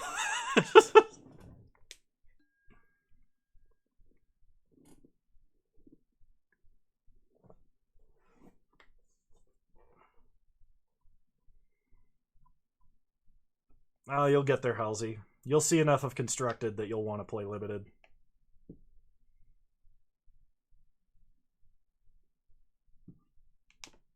That sucks, Oz. Sorry to hear that. Also, good to see you.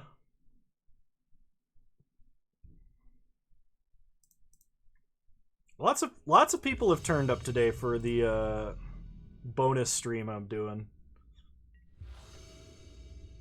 I'll play first. It's not a good hand. That's a mulligan.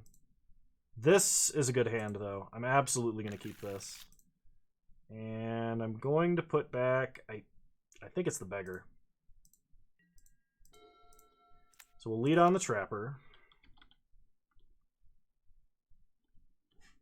It's really annoying that on that client deck record that you can't see how full the vault is until you already have filled it up once.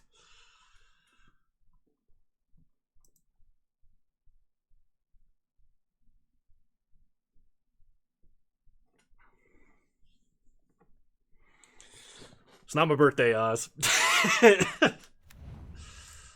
Oh, man. But sometimes it feels like it. Play an island. Let's play an Ambitious Farmhand. Go and get a Plains. Pass the turn. Microsoft keeps spamming your Twitch notifications, so you're glad you decided to check? Nice.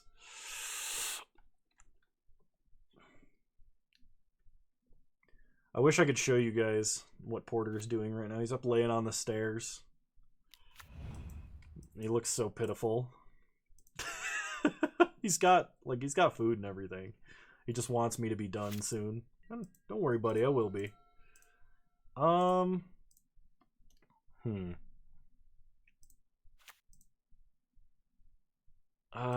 right, past the turn, we've got the taps, we've got the Fateful Absence. It should be fine.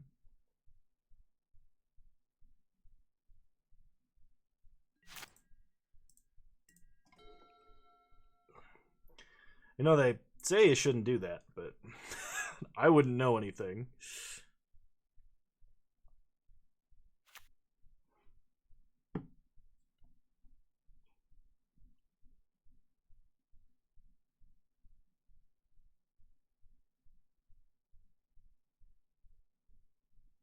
So they're playing 3 colors.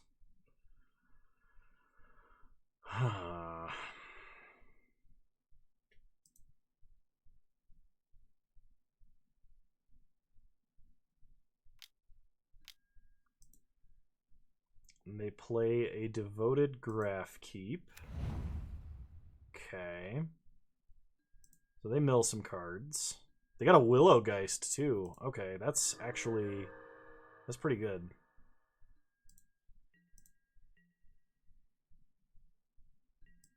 Okay, they do not attack. So let's Fading Hope the Graph Keep. We get a Scry. Plains to the bottom. We don't need another one. It's kind of premature, but I'm going to kill this Death Bonnet. Because if they flip that into a 3/3, I'm going to have a problem. We untap, draw an island. Play an island, and we'll play our Heron, or Hippogriff, excuse me. I keep thinking it's a Moon Heron for some reason. Pass the turn. I think it's also a 4-mana 3/2 creature that flies. They even look similar.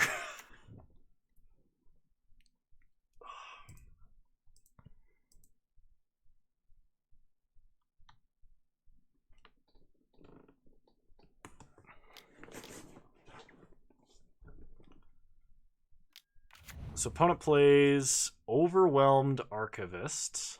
Draw a card, then discard a card. It has Disturb. You can disturb it into a 2/1 flyer with whenever it attacks loot. That's pretty good. Kessig Wolfron on a body is just as good and limited as the land. Yeah, for sure.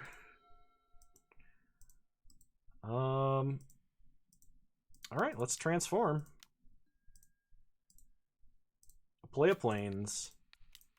Tap the 3/2. And get in for 6. Getting aggressive.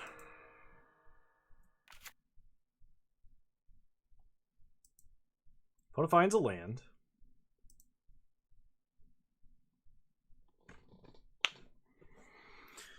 Oh, man. I'm glad I decided to do this stream. This is way better than yesterday.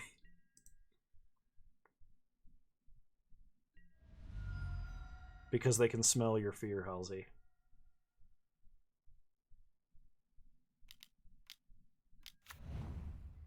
Play a Dawnheart Rejuvenator. That is annoying. We draw an island. Your fear, your rage. It's fear. Let's go ahead and loot. We'll ditch the island. Tap the Overwhelmed guy again. So they're going to block the Life Leaker, but we'll at least still gain life. Sometimes it makes sense to treat yourself on your birthday. Yeah, fair enough. Except it's not my birthday. Mauve.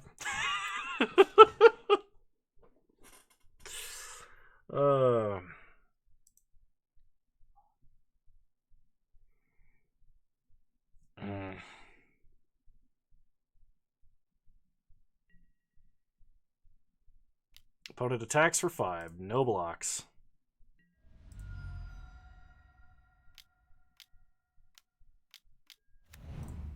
Consuming Blob.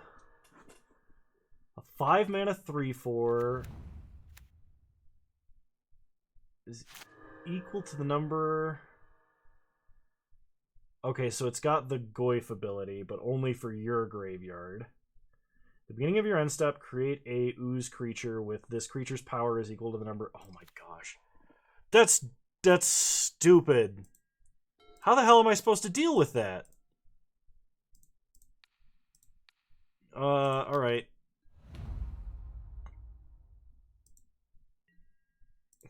Always trying to gaslight chat. Good old Kano. Sure.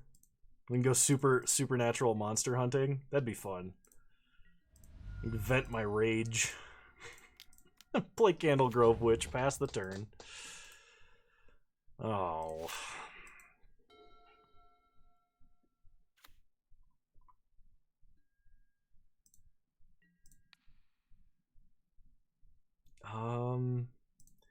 Tap the ooze token, I guess. Do I double block the blob? If they attack with it? Oh, it's so bad if they have a trick. Okay, they don't seem to have a trick, so I'm not going to block anything. You found your old leather jacket and some cheap hair gel? Well, we can get like a machete and a baseball bat. And I've got a brown dog, so we can do the Scooby-Doo crossover episode.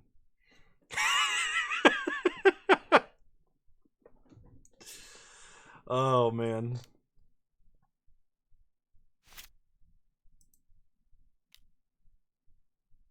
Mystical Dispute was an Eldraine? Yeah.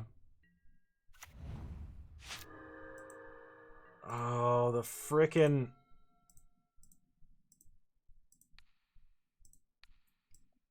Okay, let's make this guy bigger. Go to combat.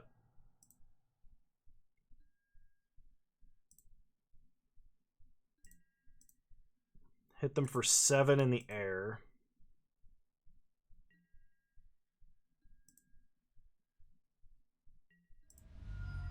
Pass the turn. So maybe my use of Fateful Absence was a little premature, but still. I mean, I could get the Sun Gold guy, and then maybe...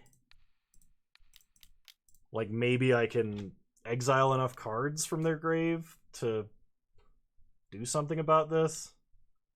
Take 4.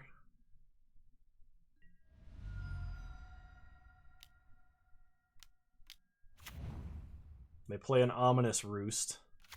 That's actually a huge problem. Because now they have flying blockers. They have flying blockers.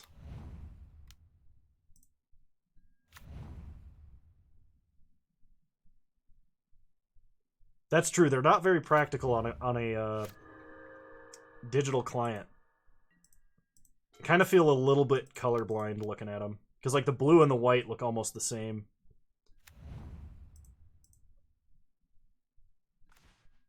Alright, we'll drop the Bait Hook Angler to make these bigger. Not that that matters. Oh gosh. Yeah, alright. You know what? We're just going to the next game. I actually cannot beat the Blob.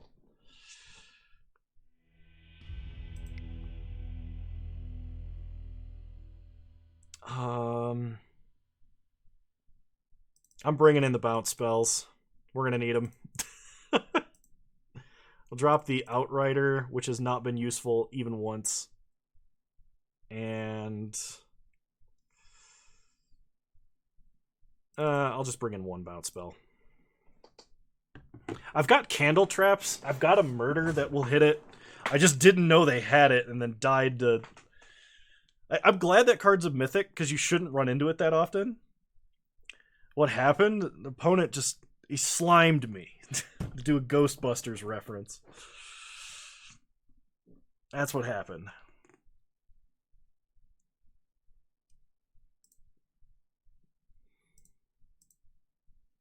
He played a 4/5 creature, which is like 3 times the size of anything that I had, and every turn he gets another one.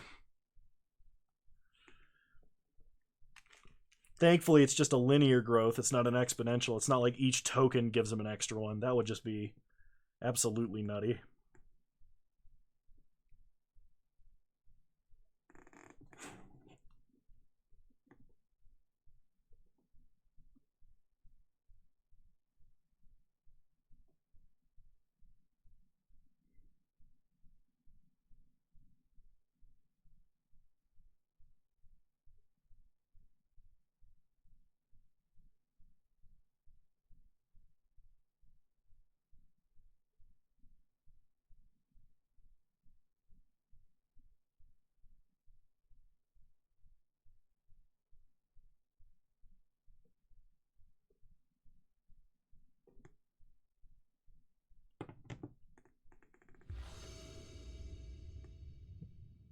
Those don't fit me anymore. I'm trying to lose weight so I can get my old shiny clothes back. And I haven't had much inclination to drink, but I will say that I had a rum and coke to start this stream off with. It was quite delicious.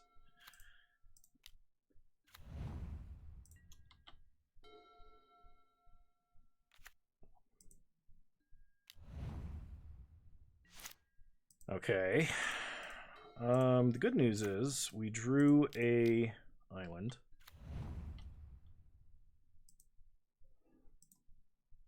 Get another plains, pass the turn.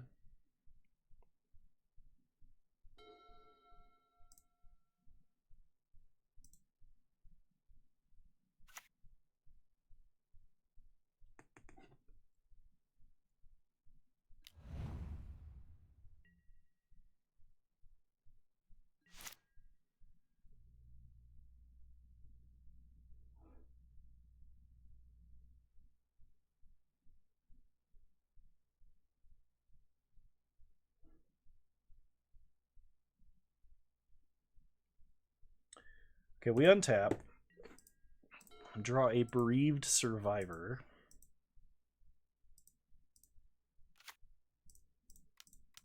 Play the survivor, pass the turn. Opponent mills a creature. Creature with disturb, no less. Oh, you're talking about the color hosers from AFR. Halsey wouldn't know because Halsey skipped 2 sets.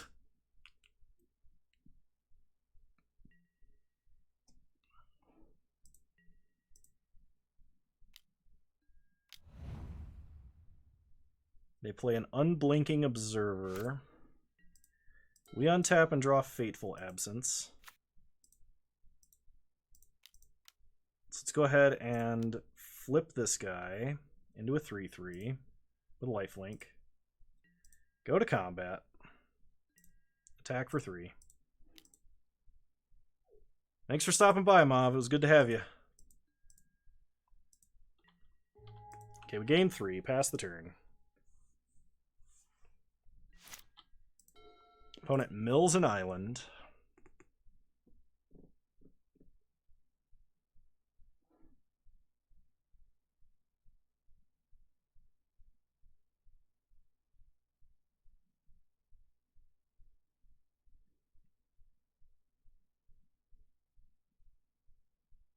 It's a powered down core set with dice rolling? Like,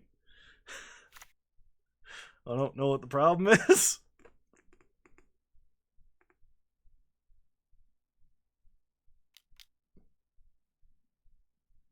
So they're probably just disturbing this, I imagine.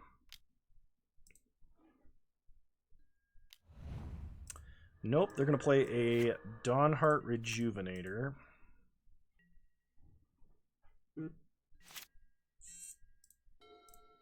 Play a Plains. Play another Bereaved Survivor and we'll pass.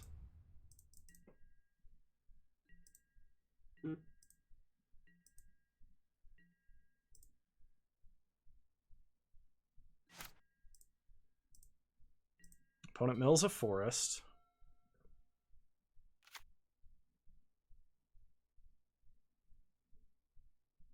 Did the blob? No, it's an archive haunt. Okay. So Willowgeist gets bigger.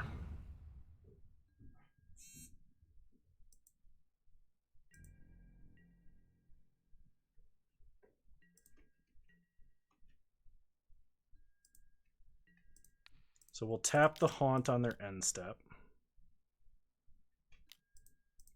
Untap. We draw plains. Go to combat. Attack for 3.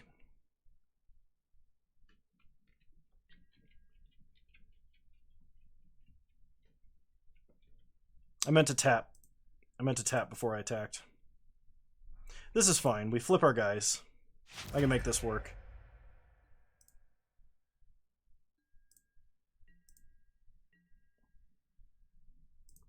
Play a Shipwreck Sifter.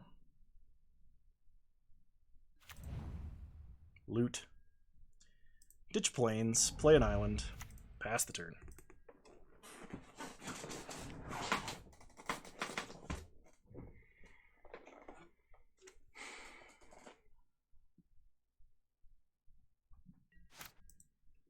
Opponent untaps, mills a Devoted Graphkeeper.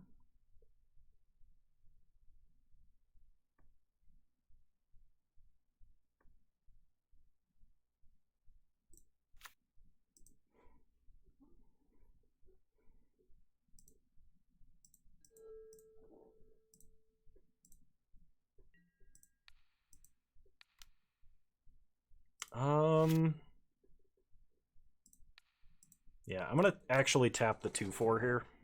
They can loot if they want to. It's annoying, but... So they draw and discard.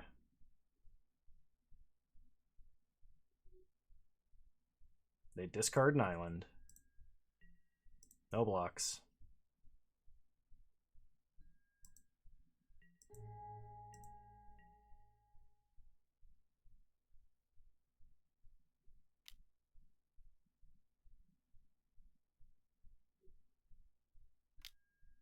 Then they play a bait hook angler. We untap. Draw a morning patrol.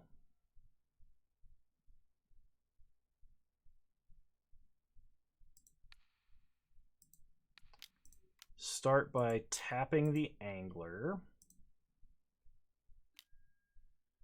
Go to combat. Attack with everybody. Get back the ambitious farmhand.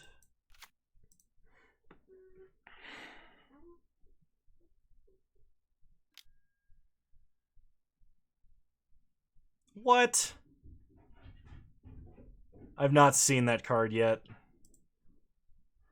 I'm just gonna shuffle it back in, make the Willowgeist bigger. Opponent's deck is very good. That's really frustrating.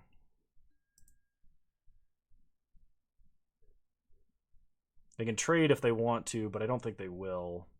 Does that have flashback? It does have flashback. If they flash it back, I'm killing it.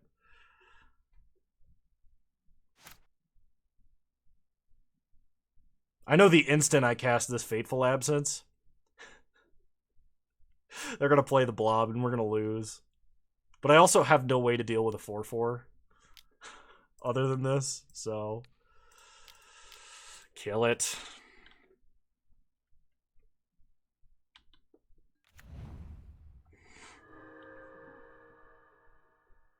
That's super frustrating. I'm gonna have a 3/3 with lifelink in addition.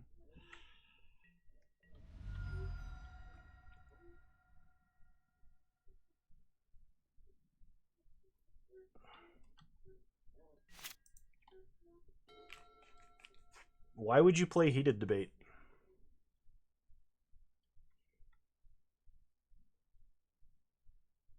If you're playing in the best of one format, Shock is legal, by the way. If you're not playing in the best of one format, Shock is not legal.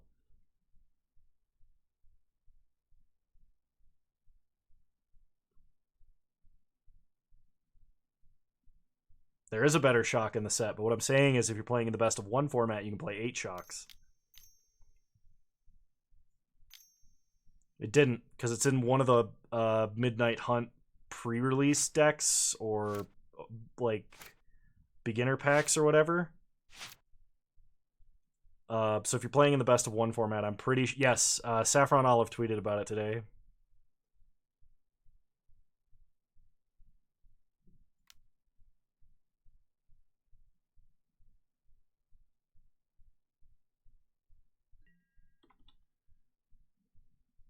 And it's only arena.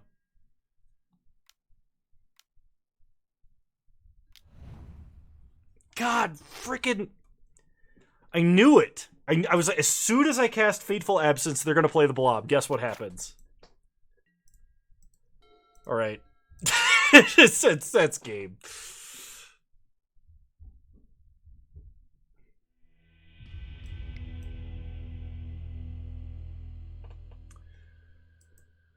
All right. Well,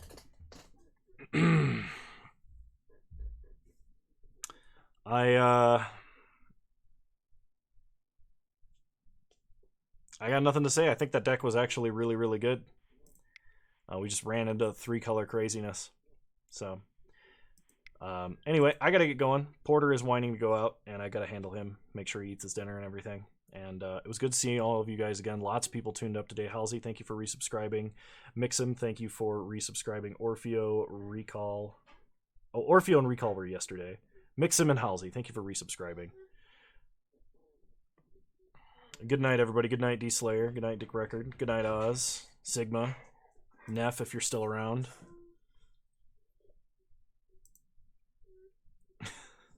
All right, buddy. We're gonna go outside. One sec. Good night, everybody.